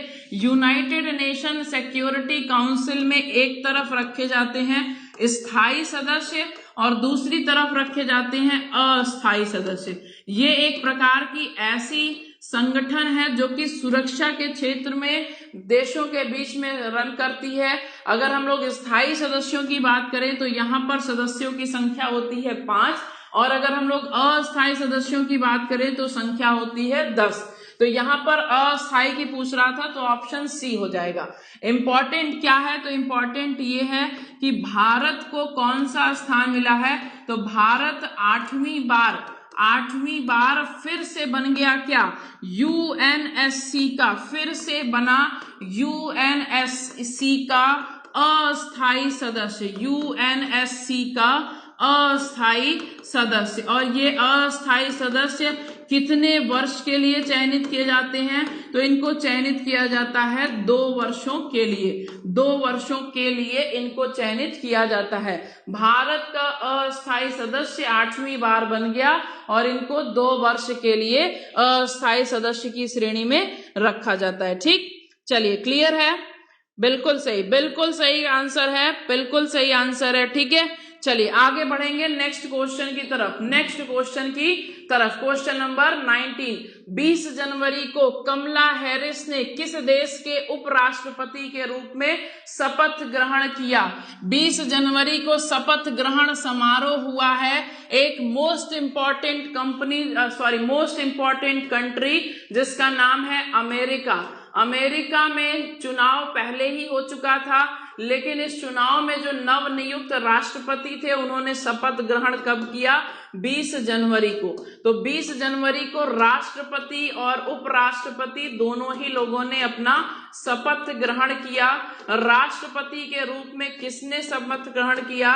तो राष्ट्रपति के रूप में जो बिडेन, क्या नाम है? जो बिडेन, या लिख सकते हैं जो बाइडेन बने अमेरिका के नए राष्ट्रपति। और उपराष्ट्रपति के रूप में कौन आ गई? कमला हैरिस। क्या है? कमला हैरिस। बेसिकली कमला हैरिस का संबंध भारत का है, भारत से है, तो भारतीय मूल की उपराष्ट्रपति हैं जिनको नियुक्त किया गया अमेरिका के उपराष्ट्रपति के रूप में। आंसर हो जाएगा ऑप्शन ए हो जाएगा सही जवाब। राष्ट्रपति की बात करें तो जो बाइडेन बन गए नए राष्ट्रपति। किसे हराकर बने?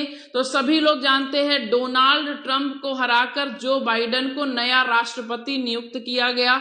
जो बाइडेन जिनका संबंध किस पार्टी से है? तो जो बाइडेन का संबंध डेमोक्रेटिक पार्टी से है। किससे है?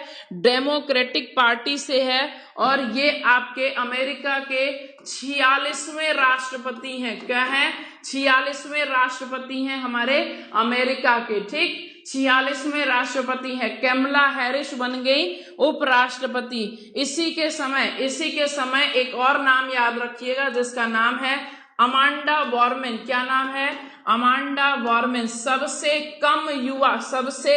कम उम्र के कवि बन गई, जिनको हम लोगों ने कहे कि इनके शपथ ग्रहण समारोह में इनके द्वारा एक कविता पढ़ी गई जिसकी वजह से ये सबसे कम उम्र की कवि बन गई। सबसे कम उम्र की कवि बन गई अमांडा वॉर्मेन इनका नाम है। अगर हम लोग देखें कि इनकी उम्र कितनी है तो इनकी उम्र है 22 साल। ठीक, अमांडा वॉर्मेन इनका नाम है। अमांडा वॉर्मेन इनका नाम है और ये सबसे कम उम्र की कवि बन गई। इन्होंने इनके शपथ ग्रहण समारोह में कविता पढ़ी। ठीक, क्लियर है? चलिए आगे बढ़ेंगे नेक्स्ट क्वेश्चन की तरफ। क्वेश्चन नंबर 20 देखेंगे। फोर्टिफाइड राइस योजना के तहत किस जिले को पायलट प्रोजेक्ट के अंतर्गत चयनित किया गया है? यहाँ पर बात आ रही है अपने उत्तर प्रदेश की। देखो, ऐसा नहीं है कि आपका उत्तर प्रदेश किसी चीज में कम है, लेकिन यहाँ पर हम लोग राइस की बात करें तो राइस में थोड़ा सा चूक जाता है। राइस में आपका उत्तर प्रदेश दूसरे स्थान पर आ जाता है, लेकिन अभी हाल में ही फोर्टिफाइड राइस योजना के तहत किस जिले को पायलट प्रोजेक्ट के अंतर्गत चयनित किया गया? यहाँ पर शब्द आया है राइस, यानी कि चावल की बात करें तो हम लोग चावल के लिए देखते हैं आपके उत्तर प्रदेश का कौन सा क्षेत्र काफी कह सकते हैं काफी अच्छा माना जाता है, तो वो तराई क्षेत्र है। और तराई क्षेत्र के आसपास के जो जिले हैं वो भी इस खेती के लिए आपके उपयुक्त माने जाते हैं। और इसी के कारण चंदौली जिले को फोर्टिफाइड राइस योजना के तहत पायलट प्रोजेक्ट में चयनित किया गया। चंदौली में एक और चीज है जिसके कारण ये प्रसिद्ध है। क्यों? चावल अनुसंधान केंद्र है। चंदौली में क्या है? चावल अनुसंधान केंद्र है। और चावल अनुसंधान केंद्र के साथ साथ चंदौली को पायलट प्रोजेक्ट के लिए चुन लिया गया है। फोर्टिफाइड राइस योजना के तहत चंदौली जिले का चुनाव पायलट प्रोजेक्ट के लिए किया गया। ठीक, क्लियर है? क्वेश्चन नंबर 20 का option D is the right answer. Question number 20 का ऑप्शन डी हो जाएगा right answer.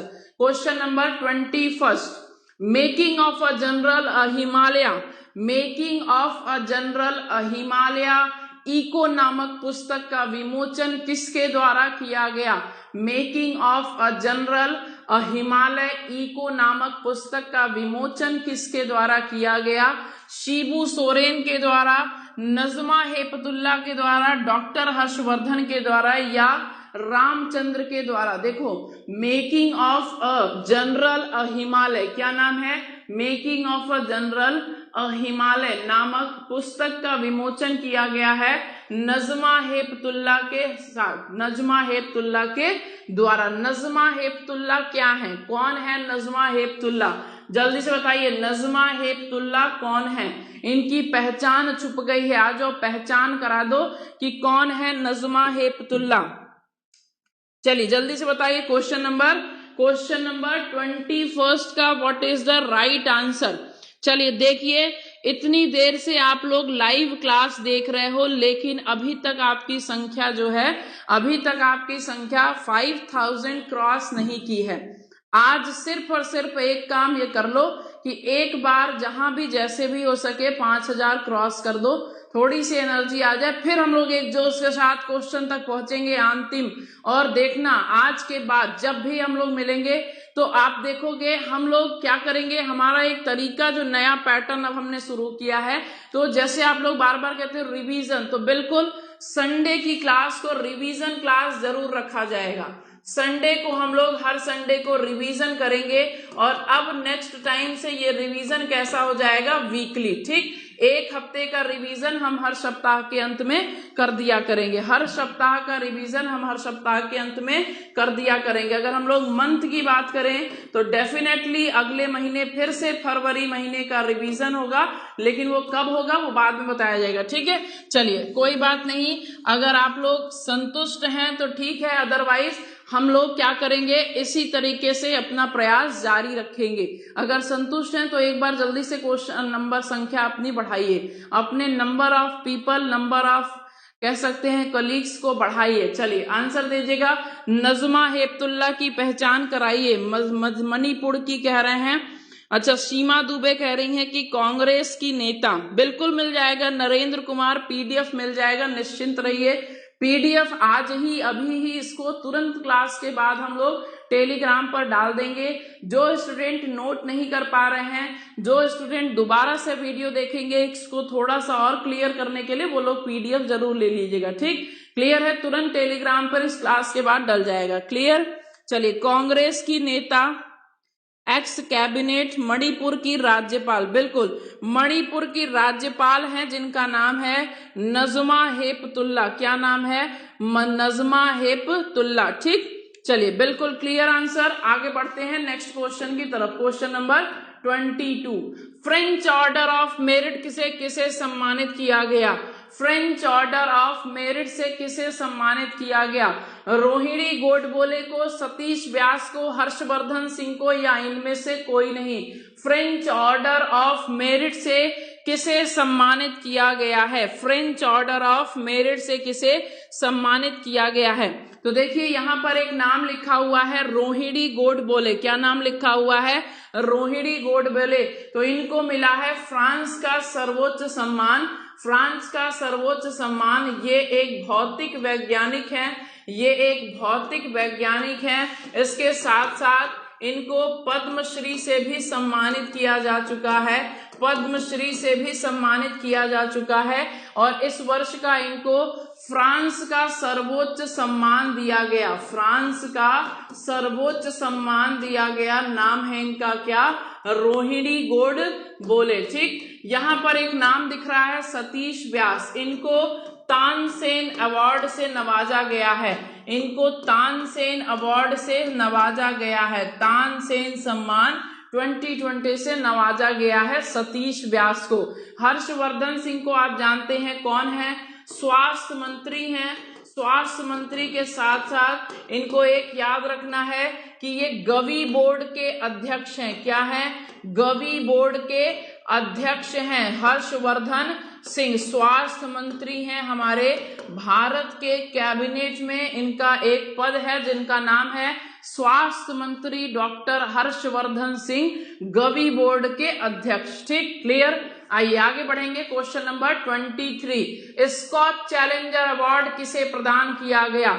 Scotch challenger award किसे प्रदान किया गया? राम कुमार सिंह को, तरुण गोगोई को, अर्जुन मुंडा को, या इनमें से कोई नहीं? स्कॉच चैलेंजर अवार्ड से किसे सम्मानित किया गया? जल्दी से बताइए, स्कॉच चैलेंजर अवार्ड से किसे सम्मानित किया गया है? जल्दी से बताइएगा क्या हो जाएगा इस प्रश्न का सही जवाब? इस प्रश्न का सही जवाब क्या हो जाएगा? Skoch challenger award. ठीक, चलिए देखिए, राम कुमार सिंह, अर्जुन मुंडा, तरुण गोगोई, या इनमें से कोई नहीं?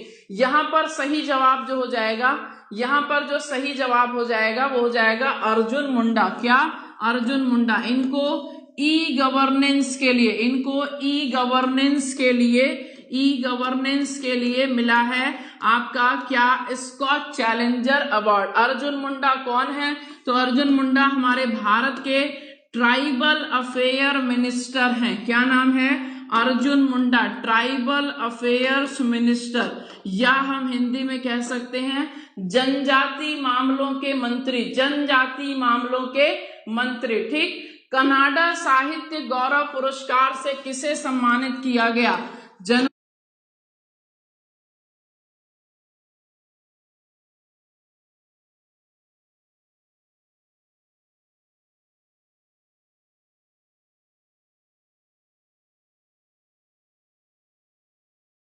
ठीक है, क्लियर हो गया सभी को? देखिए फिर से वापस आ गया है, कोई बात नहीं। ठीक, पॉज हो गया मैम, ठीक है, चलिए कोई बात नहीं, वापस से हम लोग स्टार्ट करते हैं।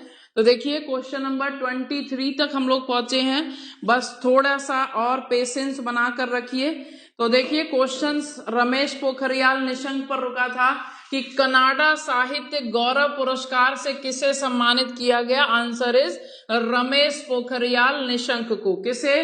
रमेश पोखरियाल निशंक को दिया गया है कनाडा साहित्य गौरव पुरस्कार। आइए अगले प्रश्न पर बढ़ेंगे। देखिए 51वां IFFI के अंतर्गत फोकस कंट्री देश कौन सा रहा? देखिए ध्यान से सुन लीजिए, बहुत इंपॉर्टेंट प्रश्न है ये, बहुत ही इंपॉर्टेंट प्रश्न है ये। इसी के नीचे अभी हम आपको वो श्रेणी लिस्ट दिखाएंगे जिसमें हम आपको बताएंगे कि कौन से फिल्म के लिए बेस्ट फिल्म का अवार्ड, सर्वश्रेष्ठ अभिनेता का पुरस्कार किसे मिला।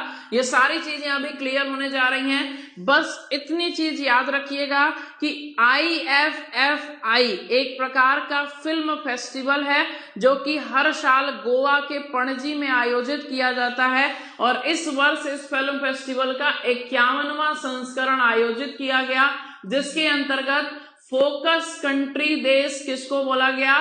बांग्लादेश को। बांग्लादेश को इस वर्ष का IFFI का फोकस कंट्री देश कहा गया। देखिए इस अवार्ड फेस्टिवल, फिल्म फेस्टिवल के अंतर्गत किसको किस अवार्ड से नवाजा गया? सर्वश्रेष्ठ फिल्म के लिए गोल्डन अवार्ड किसने जीता? इनटू द डार्कनेस नामक फिल्म को मिला है सर्वश्रेष्ठ फिल्म का अवार्ड।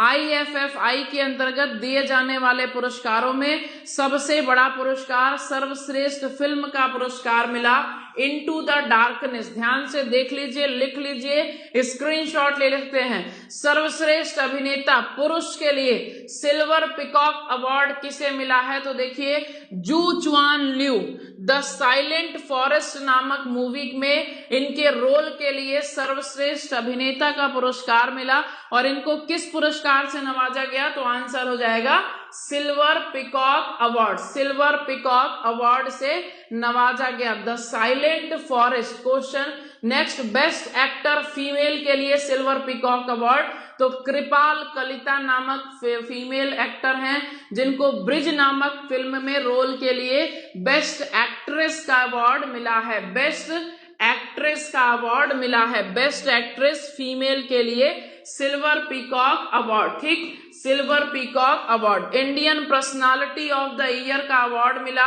विश्वजीत चटर्जी को। Indian personality of the year का अवार्ड मिला विश्वजीत चटर्जी को, और लाइफ टाइम अचीवमेंट अवार्ड मिला है विटोरियो स्टोराओ को। किसको? विटोरियो स्टोराओ को। और ये क्या है? इटालवी छायाकार हैं। क्या है? इटालवी छायाकार हैं, यानी एक इटालियन क्या है? छायाकार हैं, जिनको लाइफ टाइम अवार्ड मिला। नाम है इनका विटोरियो स्टोराओ। क्या नाम है? विटोरियो स्टोराओ। देखो थोड़ा सा टफ नाम है, लेकिन ध्यान रखना कि आप लाइफ टाइम अचीवमेंट बिल्कुल मत भूलिएगा। और सर्वश्रेष्ठ अभिनेता, सर्वश्रेष्ठ अभिनेत्री और इसके साथ साथ सर्वश्रेष्ठ फिल्म। तो सर्वश्रेष्ठ फिल्म इनटू द डार्कनेस, सर्वश्रेष्ठ अभिनेता है, थोड़ा सा अलग नाम है, ऐसे भी याद हो जाएगा, जू चुआन लियू द साइलेंट फॉरेस्ट नामक पिक्चर के लिए। बेस्ट एक्ट्रेस आपकी कृपाल कलिता ब्रिज नामक मूवी के लिए। और लाइफ टाइम अचीवमेंट विटोरियो स्टोराओ को मिला है, इटालवी छायाकार हैं ये। ठीक, चलिए आइए नेक्स्ट क्वेश्चन है, वीरता पुरस्कार के अंतर्गत कितने लोगों को कीर्ति चक्र प्रदान किया गया? वीरता पुरस्कार के अंतर्गत कितने लोगों को कीर्ति चक्र से नवाजा गया? कीर्ति चक्र। ठीक, अगर हम लोग भारत की बात कर रहे हैं तो भारत में सेना के अंतर्गत दिया जाने वाला पुरस्कारों में से एक पुरस्कार है जिसका नाम है कीर्ति पुरस्कार या कीर्ति चक्र। और ये 5 लोगों को इस बार दिया गया है। कौन कौन से हैं वो 5 लोग अभी हम नीचे बताएंगे। बस इतनी चीज का ध्यान रखना कि ये पुरस्कार आपके वीरता के क्षेत्र में दिया जाने वाला पुरस्कार है। महावीर पुरस्कार, कीर्ति चक्र, ये सभी पुरस्कार वीरता के क्षेत्र में प्रदान किए जाते हैं। कौन कौन से वो लोग हैं जिनको मिला है वीरता का पुरस्कार? देखिए, महावीर चक्र मिला है मरणोपरांत। कितने लोगों को मिला है मरणोपरांत? इसका भी ध्यान रखेंगे। देखिए, मरणोपरांत मिला है महावीर चक्र करण विकुमला संतोष बाबू। क्या नाम है? करण विकुमला संतोष बाबू। सब कुछ छोड़ दो, बस याद रखो संतोष को मिला महावीर पुरस्कार, संतोष बाबू को मिला महावीर पुरस्कार और इनको मिला है मरणोपरांत। पुलवामा अटैक में इनकी जो है मृत्यु हुई और उसके बाद इनको महावीर चक्र से नवाजा गया। कीर्ति चक्र मिला है सूबेदार संजीव कुमार को मरणोपरांत, पिंटू कुमार सिंह को मरणोपरांत, श्याम नारायण सिंह यादव को मरणोपरांत, विनोद कुमार को मरणोपरांत और राहुल माथुर को मिला है मरणोपरांत। इसके साथ साथ कोविड वॉरियर्स की श्रेणी में भी कुछ वीर लोगों का नाम आया है और उस क्षेत्र में वीरता पुरस्कार मिला है मेजर जनरल सुनील कांत को और मेजर जनरल रमेश कौशिक को।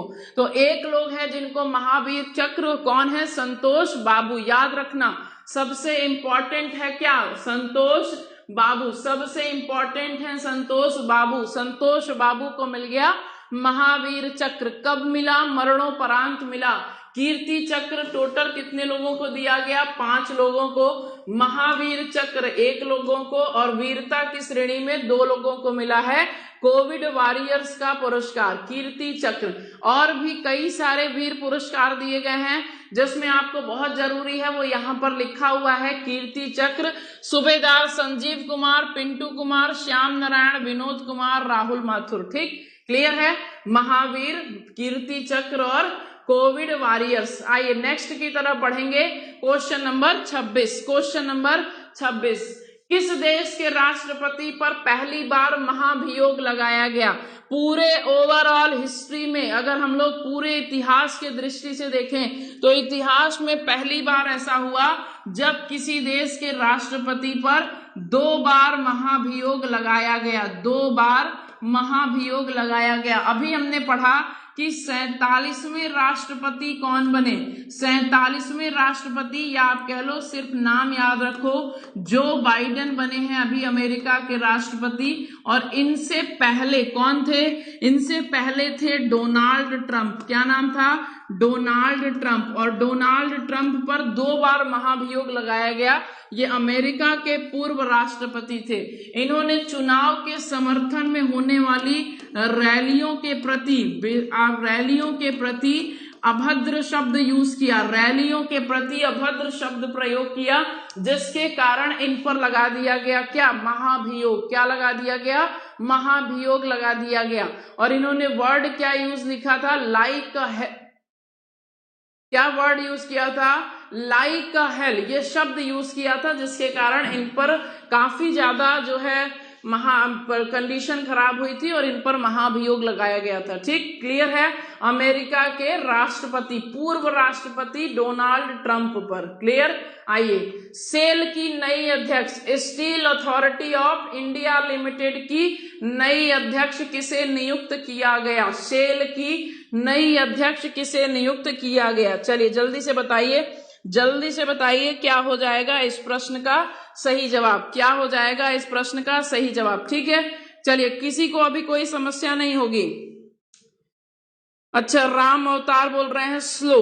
क्लियर है, ठीक है। चलिए स्लो चलते हैं, थोड़ा सा आराम आराम से। देखो क्वेश्चन ज्यादा है, काम ज्यादा है, समय कम है, तो हम लोग इस हिसाब से मैनेज करके चल रहे थे, बट ठीक है, कोई बात नहीं। बिल्कुल नंबर 46 होगा। 46वें राष्ट्रपति थे आपके जो बाइडेन। चलिए, सोमा मंडल है। क्या होता है महाभियोग? चलिए इसको भी किसी दिन चर्चा की जाएगी, अभी फिलहाल इतना याद रखिएगा बस, महाभियोग लगाया गया है किस पर? राष्ट्रपति, पूर्व राष्ट्रपति डोनाल्ड ट्रंप पर। सेल की नई अध्यक्ष, तो सेल का मतलब क्या हो गया? सेल का मतलब हो गया steel authority, steel authority of India limited, steel authority of India limited. और इसकी नई अध्यक्ष बनाई गई इंडिया लिमिटेड, इसकी नई अध्यक्ष बनाई गई सोमा मंडल। संजय कपूर कौन है?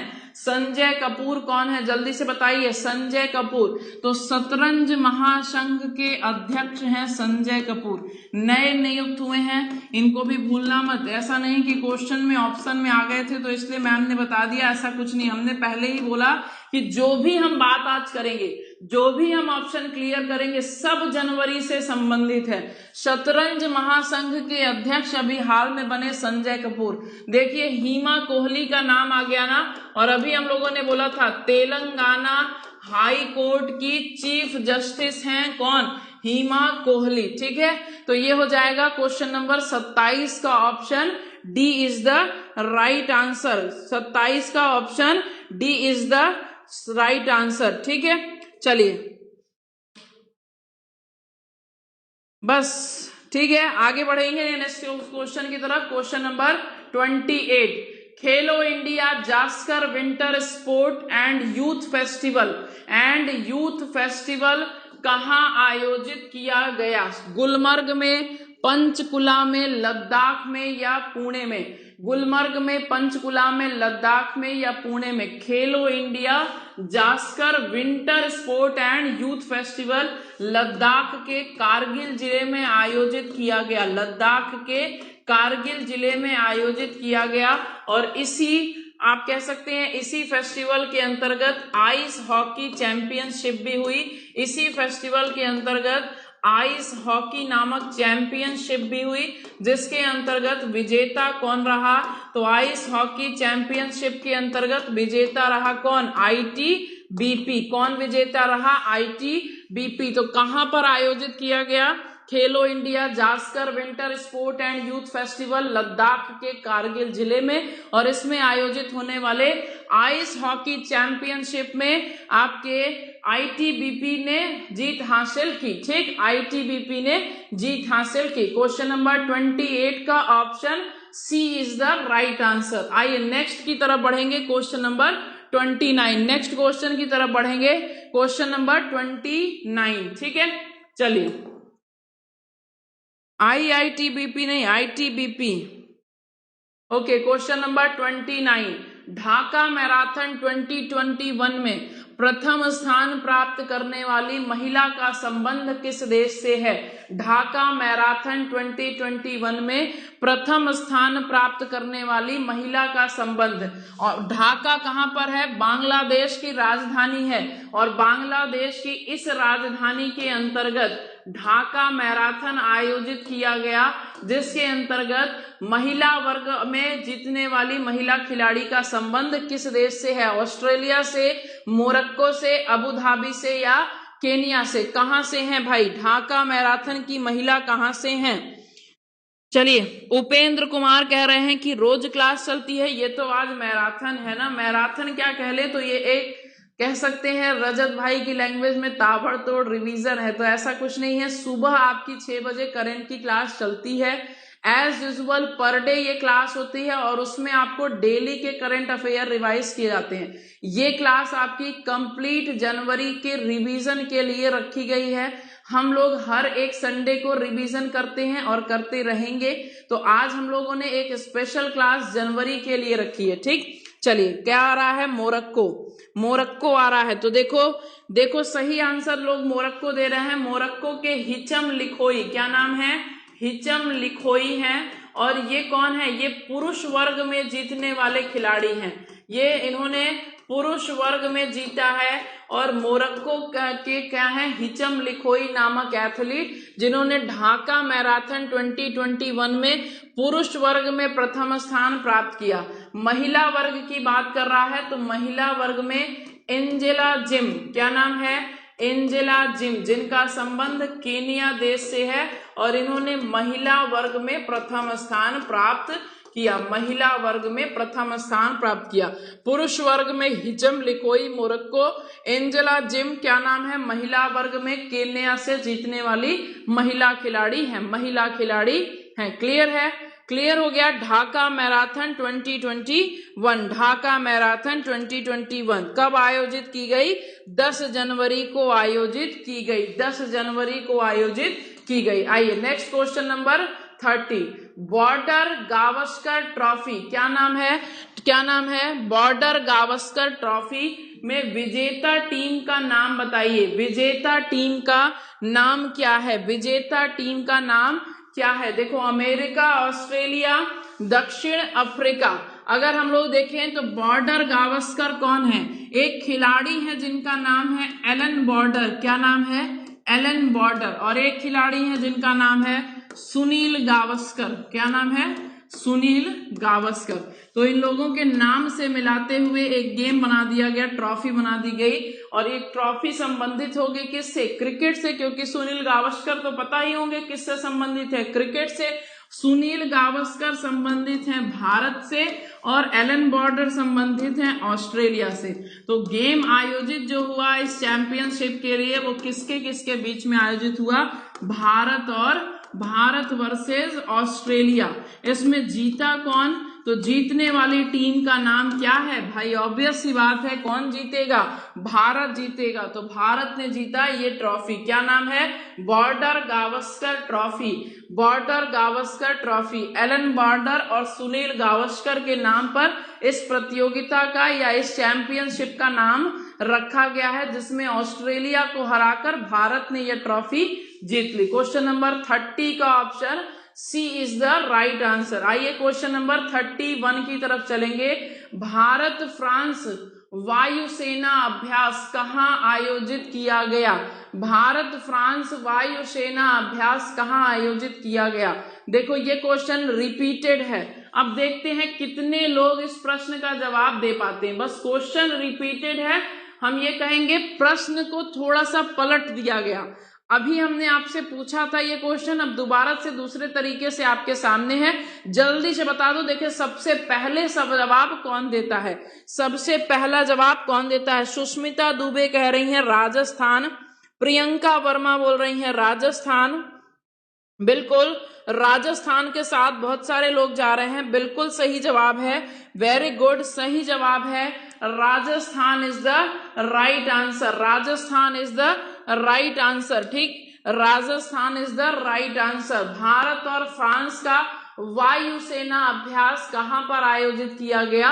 राजस्थान के अंदर। क्वेश्चन नंबर 31 का ऑप्शन डी हो जाएगा करेक्ट आंसर। विश्व के सबसे शक्तिशाली रॉकेट का परीक्षण किस एजेंसी द्वारा किया गया? विश्व के सबसे शक्तिशाली रॉकेट का परीक्षण किस एजेंसी द्वारा किया गया? नासा के द्वारा, डीआरडीओ के द्वारा, इसरो के द्वारा या आईएमएफ? ये क्या बात आ गई? मॉनेटरी फंड यहाँ पर कहां से आ गया? यहाँ पर रॉकेट की बात हो रही है तो अंतरिक्ष एजेंसियां ही बस नाम में होनी चाहिए, लेकिन इन्होंने एक नया विकल्प डाल दिया। कौन सा? आईएमएफ। एकदम गलत। इसरो होगा, डीआरडीओ होगा कि नासा होगा? विश्व का सबसे शक्तिशाली रॉकेट बना है तो कौन बनाएगा? अमेरिका शायद ज्यादा बना सकता है और नासा ने बनाया है विश्व का सबसे शक्तिशाली रॉकेट। रॉकेट का प्रयोग उपग्रहों को लॉन्च करने के लिए किया जाता है? उपग्रहों को लॉन्च करने के लिए किया जाता है। नासा में जो आप कह सकते हैं लॉन्चिंग सेंटर है, उस लॉन्चिंग सेंटर का नाम क्या है? तो कैनेडी रॉकेट लॉन्चिंग सेंटर। क्या है? Kennedy rocket launching centre. ये है आपका जो नासा का परीक्षण केंद्र, नासा का परीक्षण केंद्र है। नासा ने सबसे शक्तिशाली रॉकेट को लॉन्च किया। विश्व का सबसे शक्तिशाली रॉकेट परीक्षण नासा के द्वारा किया गया। आइए अगले प्रश्न पर बढ़ेंगे। क्वेश्चन नंबर 33, केंद्रीय बजट मोबाइल ऐप लॉन्च किया गया। इस बार पहली बार ऐसा हुआ है जब किसी देश में पहली बार, देश के अंतर्गत पहली बार पेपरलेस बजट पेश किया गया है। पेपरलेस बजट पेश किया गया है। पेपरलेस बजट पेश किसने किया? तो पेश करने वाली महिला है जिनका नाम है क्या? वित्त मंत्री हैं जिनका नाम है निर्मला सीतारमण। क्या नाम है? निर्मला सीतारमण है इनका नाम। इनके साथ साथ एक और व्यक्ति जो राज्य स्तर पर वित्त मंत्री हैं, राज्य वित्त मंत्री हैं, इनका नाम है अनुराग ठाकुर। क्या नाम है? अनुराग ठाकुर। ठीक, तो इन दोनों लोगों ने मिलकर पहली बार पेपरलेस बजट पेश किया। पेपरलेस बजट पेश किया। कब किया है? तो आंसर हो जाएगा कब किया है? 23 जनवरी, 21 जनवरी, 20 जनवरी या 15 जनवरी। बिल्कुल, चलिए 15 जनवरी क्या हो जाएगा सही जवाब? तो बिल्कुल आंसर हो जाएगा option A is the right answer. 23 जनवरी को केंद्रीय budget mobile app. Paperless budget का मतलब क्या होता है कि एक ऐसा बजट जिसमें किसी भी प्रकार से पेपर का प्रयोग न किया जाए और सभी लोगों को बजट एक ऐप के माध्यम से प्रस्तुत किया गया। डिजिटल इंडिया का यहाँ भी रोल दिखाई दे रहा है। ठीक है, डिजिटल इंडिया का यहाँ भी रोल दिखाई दे रहा है। चलिए आइए अगला प्रश्न पढ़ते हैं। क्वेश्चन नंबर 34, शौर्य वेतन खाते की शुरुआत किस बैंक द्वारा की गई? शौर्य वेतन खाते की शुरुआत किस बैंक द्वारा की गई? HDFC बैंक के द्वारा, स्टेट बैंक के द्वारा, यस बैंक के द्वारा या बंधन बैंक के द्वारा? तो देखो चंद्रशेखर घोष हैं इसके मुख्य, जो कह सकते हैं MD या CEO कौन है? तो चंद्रशेखर घोष हैं आपके बंधन बैंक के MD और CEO, चंद्रशेखर घोष। शौर्य वेतन खाते का मतलब क्या है? तो ये आपके सशस्त्र सेना बल के लिए, सशस्त्र सेना बल के लिए ये खोला जाने वाला शौर्य वेतन खाता है, जिसके अंतर्गत कई सारी एक्स्ट्रा फैसिलिटी प्रोवाइड की जाएंगी। अब वो एक्स्ट्रा फैसिलिटी क्या होंगी? तो यहां पर देखिए, no extra cost on zero balance, यानी अगर आपकी सैलरी खत्म हो जाती है खाते में तो भी आपको कोई चार्ज नहीं पे करना पड़ेगा। नो लिमिट, कोई भी सीमा नहीं है। किसकी? कोई भी सीमा नहीं है आपको ATM विथड्रॉल की, ATM से पैसा निकालने की कोई सीमा नहीं है, RTGS की कोई सीमा नहीं है, NEFT की कोई सीमा नहीं है, IMPS की कोई सीमा नहीं है, यानी किसी भी प्रकार की कोई सीमा नहीं है। दूसरा एक इंपॉर्टेंट सुनिएगा, तो सेविंग अमाउंट आपके पास, आपके बैंक में, आपके खाते में जो भी आपके खाते में सेविंग अमाउंट होगा उस पे आपको अदर लोगों की अपेक्षा एक्स्ट्रा इंटरेस्ट प्रोवाइड किया जाएगा। अदर अकाउंट की अपेक्षा एक्स्ट्रा इंटरेस्ट प्रोवाइड किया जाएगा। किसने ये काम किया है? तो बंधन बैंक ने ये काम किया है। सशस्त्र सेना बलों के लिए शौर्य वेतन खाता खोलने की शुरुआत की गई है। ठीक है, चलिए आगे बढ़े नेक्स्ट क्वेश्चन की तरफ। क्वेश्चन नंबर 35, क्वेश्चन नंबर 35, हिमतापक उपकरण का विकास किसके द्वारा किया गया है? हिमतापक उपकरण जिसका नाम रखा गया बुखारी। क्या नाम रखा गया? बुखारी। ये किसके लिए लागू किया गया हिमतापक उपकरण?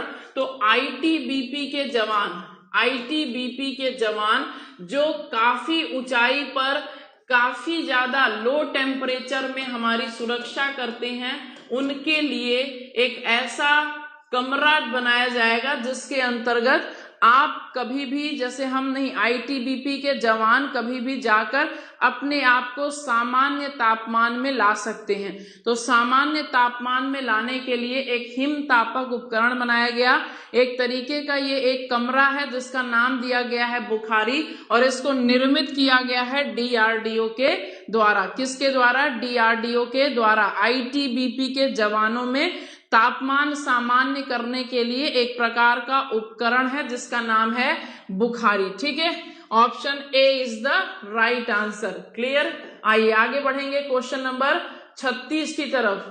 चोखेर नामक योजना किस राज्य द्वारा शुरू की गई? चोखेर नामक योजना किस राज्य द्वारा शुरू की गई? जल्दी से बताइए क्या हो जाएगा इस प्रश्न का सही जवाब। चोखेर अलो नामक योजना किस राज्य के द्वारा शुरू की गई? तो देखो यहाँ पर पूरा नाम नहीं लिखा है, चोखेर अलो। चोखेर अलो नामक योजना किस राज्य द्वारा शुरू की गई? मध्य प्रदेश, जम्मू कश्मीर, कर्नाटक या पश्चिम बंगाल? मध्य प्रदेश, जम्मू कश्मीर, कर्नाटक या पश्चिम बंगाल? क्या हो जाएगा इस प्रश्न का सही जवाब? जल्दी से बताएंगे।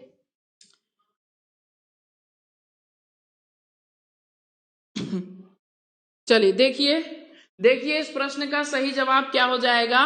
तो सही जवाब हो जाएगा पश्चिम बंगाल। सही आंसर होगा option D is the right answer. अब देखो यहीं पर अब बात सुनिएगा कि 26वां कोलकाता फिल्म फेस्टिवल आयोजित किया गया पश्चिम बंगाल के अंदर।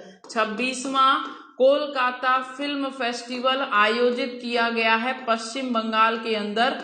कब आयोजित किया गया? तो ये आयोजित किया गया 13 जनवरी को। 13 जनवरी को। ठीक। कर्नाटक की बात करें तो कर्नाटक में एक वैन आई थी जिसका नाम था कृषि संजीवनी वैन। क्या नाम था? कृषि संजीवनी वैन। जम्मू कश्मीर में लोगों के लिए एक सतर्क नागरिक मोबाइल ऐप लॉन्च किया गया। सतर्क नागरिक मोबाइल ऐप लॉन्च किया गया जम्मू कश्मीर की जनसंख्या के लिए, जम्मू कश्मीर के नागरिकों के लिए सतर्क नागरिक मोबाइल ऐप लॉन्च किया गया। ठीक है। मध्य प्रदेश की बात करेंगे तो मध्य प्रदेश में एक स्कीम आई जिसके अंतर्गत लॉन्च पैड स्कीम। अब आप सभी चीजों को समझिएगा। ठीक है, ध्यान से बात सुन लो, इतनी सारी स्कीम आपकी क्लियर हो जाएगी। तो देखो चोखेर अलो नामक जो स्कीम है ये निशुल्क नेत्र उपचार प्रदान करेगी। क्या है? निशुल्क नेत्र उपचार प्रदान करेगी। दूसरी चीज निशुल्क नेत्र उपचार। मध्य प्रदेश में लॉन्च पैड स्कीम है। इसके अंतर्गत वो सारे युवक युवती जो 18 वर्ष से अधिक हो जाने पर किसी न किसी प्रकार से बेरोजगार हैं, उनको आपके प्लेटफॉर्म प्रोवाइड किया जाएगा ताकि वो क्या कर सके, एम्प्लॉयड हो सके। ठीक, रोजगार प्राप्त कर सके, तो उनको सही तरीके से प्लेटफॉर्म प्रदान किया जाएगा। कर्नाटक का इंपॉर्टेंट है, मोस्ट इंपॉर्टेंट हम कह देंगे कृषि संजीवनी वैन। तो इस तरह की अपने आप में ये पहली वैन है जो कि एक राज्य द्वारा शुरू की गई। इस वैन के अंतर्गत आपके राज्य के अंतर्गत सभी जिलों में एक कृषि संजीवनी यानी जगह जगह पर खेतों के अंदर जाकर उसकी मिट्टी की सही गुणवत्ता की पहचान करना, उसके अकॉर्डिंग सही खाद या फर्टिलाइजर के बारे में सजेस्ट करना, ये होगा कृषि संजीवनी वैन का उद्देश्य। ठीक, क्लियर है? आगे बढ़ेंगे नेक्स्ट प्रश्न की तरफ। नेक्स्ट प्रश्न की तरफ चलिए, क्वेश्चन नंबर 37। क्वेश्चन नंबर 37 देखेंगे। उद्योग सारथी ऐप किस राज्य द्वारा शुरू किया गया?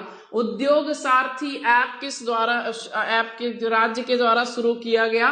तो आंसर इज ऑप्शन बी, उद्योग सारथी। इसके साथ साथ एक योजना आई जिसका नाम है अभ्युदय योजना। क्या नाम है? अभ्युदय योजना। ठीक है, तो ये योजना भी उत्तर प्रदेश की है। इसके साथ साथ दो ऐसे एक्सप्रेसवे हैं जिन पर उत्तर प्रदेश के अंतर्गत हवाई पट्टी निर्मित की जाएगी। हवाई पट्टी निर्मित की जाएगी। ठीक, अब देश में कौन कौन से एक्सप्रेसवे हैं उत्तर प्रदेश में, सुनिए। एक निर्मित है और एक निर्माणाधीन है। निर्मित में कौन सा एक्सप्रेसवे है? Agra Lucknow expressway, Agra Lucknow expressway. लेकिन जो निर्माणाधीन है वो कौन सा है? Purvanchal expressway, Purvanchal expressway. हवाई पट्टी का मतलब क्या होता है? तो एक ऐसा प्लेटफॉर्म बनाया जाएगा जहां पर आपातकालीन परिस्थितियों में इमरजेंसी लैंडिंग की जा सके। कोई ऐसी कंडीशन आ जाए जब हवाई जहाज को अचानक से उतारने की जरूरत हो, तो आगरा लखनऊ एक्सप्रेसवे पर हवाई पट्टी बनी है और यहां पर आने वाले समय में बनकर तैयार हो जाएगी पूर्वांचल एक्सप्रेसवे में। अभ्युदय योजना निशुल्क कोचिंग और निशुल्क ई कंटेंट प्रोवाइड करने के लिए उत्तर प्रदेश सरकार द्वारा शुरू की गई एक योजना है। उद्यम सारथी ऐप एक इस प्रकार का ऐप है जो कि उद्योग में आपको सहायता देने के लिए, साथ ही साथ प्रवासी नागरिकों को आगे आने वाले समय में किस प्रकार से उनको सहायता देनी है, इस वजह से उनको रजिस्टर करने के लिए एक प्रकार से यह ऐप लॉन्च किया गया है। ठीक, क्लियर? चलिए, क्लियर हो गया सभी लोग, आगे बढ़ेंगे नेक्स्ट क्वेश्चन की तरफ। Question number 38, question number 38, national police K9 general का विमोचन किसके द्वारा किया गया? तो देखो ये क्या है, K9 जनरल। पहली बात की ये है क्या, तो ये एक पुस्तक है, ये एक पुस्तक है जिसका नाम है नेशनल पुलिस K9 जनरल। इस पुस्तक का विमोचन किसके द्वारा किया गया है? तो पुस्तक का विमोचन अपने गृह मंत्री अमित शाह के द्वारा किया गया है। K9 का मतलब क्या होता है? तो आपके पुलिस के अंतर्गत कुछ ऐसे भी जानवर होते हैं जिनको हम कह सकते हैं डॉग। क्या कह सकते हैं? डॉग। ठीक, तो इन डॉग को अब क्या करा जाएगा? इन डॉग के माध्यम से हम क्या कर सकते हैं? जासूसी करते हैं। और इन डॉग के जो दांत होते हैं उन्हीं को क्या कहा जाता है? K9। जो चोखीले दांत होते हैं उन्हीं को कहते हैं K9। और इसी डॉग पर एक पुस्तक बनाई गई जिसमें इन डॉग के जो भी क्या कर सकते हैं समर्पण है उनको प्रदर्शित किया जाएगा। और इस पुस्तक का नाम है नेशनल पुलिस K9 जनरल, जिसको गृह मंत्री अमित शाह के द्वारा प्रकाशित या विमोचित किया गया है। ठीक, ऑप्शन ए हो जाएगा करेक्ट आंसर। क्वेश्चन नंबर 39, बस थोड़ा सा देर और आज का अंतिम प्रश्न इसके बाद हो जाएगा। ये है सेकेंड लास्ट क्वेश्चन। अटल टिंकरिंग लैब हैंडबुक का नया संस्करण किसके द्वारा लॉन्च किया गया? अटल टिंकरिंग लैब हैंडबुक का नया संस्करण किसके द्वारा लॉन्च किया गया? तो ऑप्शन सी, नीति आयोग के द्वारा अटल टिंकरिंग लैब का दूसरा संस्करण आयोजित किया गया। ठीक, आइए अंतिम प्रश्न देखेंगे, क्वेश्चन नंबर 40। क्वेश्चन नंबर 40 कि किस देश ने अपने राष्ट्रगान में बदलाव किया? किस देश ने अपने राष्ट्रगान में बदलाव किया? क्वेश्चन है आपका कि किस देश ने अपने राष्ट्रगान में बदलाव किया है? और ऑप्शन इज रूस, ऑस्ट्रेलिया, वियतनाम या फिर फ्रांस। क्या होगा सही जवाब? क्वेश्चन में अगर हम लोग देखें तो राष्ट्रगान में एक लाइन है जिसका नाम है फॉर वी आर। क्या नाम है? For we are young and free, young and free. इस राष्ट्रगान की एक लाइन है जिसमें चेंज करके क्या कर दिया गया? तो for we are young and free की जगह यंग को बदल दिया गया one and free. For we are one and free, ये राष्ट्रगान की लाइन थी जो कि ऑस्ट्रेलिया के राष्ट्रगान की है और इसमें चेंजेस कर दिए गए हैं। तो ये हो जाएगा answer B is the right answer, Australia. ठीक है, तो ये हो गए आपके टोटल 40 क्वेश्चन। आई होप सभी लोगों ने अच्छे से इस चीजों को नोट किया होगा। अगर नहीं नोट किया होगा तो ध्यान रखिएगा, अभी तुरंत इसके बाद आपका PDF डल जाएगा टेलीग्राम पर। टेलीग्राम पर जैसे कुछ बच्चे पूछ रहे थे कि टेलीग्राम पर कैसे जुड़ना है, तो आप टेलीग्राम पर जाइए और वहां पर आपको चंद्रा इंस्टीट्यूट इलाहाबाद डालकर सर्च करना है। ये नाम डालकर आप जैसे ही सर्च करेंगे आपको एक लिंक मिलेगी जिसके अंतर्गत सबसे नीचे आपको ज्वाइन का ऑप्शन मिलेगा। ज्वाइन करते ही आप वहां से PDF अपना डाउनलोड कर सकते हैं। जिसका फायदा ये मिलेगा कि आप क्लास के बाद अगर नोट्स बनाए हैं तो वेरी गुड, नहीं बनाए हैं तो उस पीडीएफ के माध्यम से आप एक बार फिर से वीडियो को देखिए और देन वहां पर चीजों को एक्स्ट्रा नोट कर लेंगे, तो ये आपके लिए आगे आने वाले किसी भी एग्जाम में मोस्ट इंपॉर्टेंट रोल प्ले करेगी। ठीक, तो पुस्तकों पर निर्भर न रहकर अपने स्वयं के ज्ञान पर निर्भर रहें। और ठीक है, तो चलिए आज की क्लास को यहीं पर समाप्त करते हैं। सुबह आपकी नॉर्मल 6 बजे जो करंट की क्लास होती है, जिसमें हम लोग डेली के सेशन पर डिस्कशन करते हैं, तो उस पर हम लोग मिलेंगे।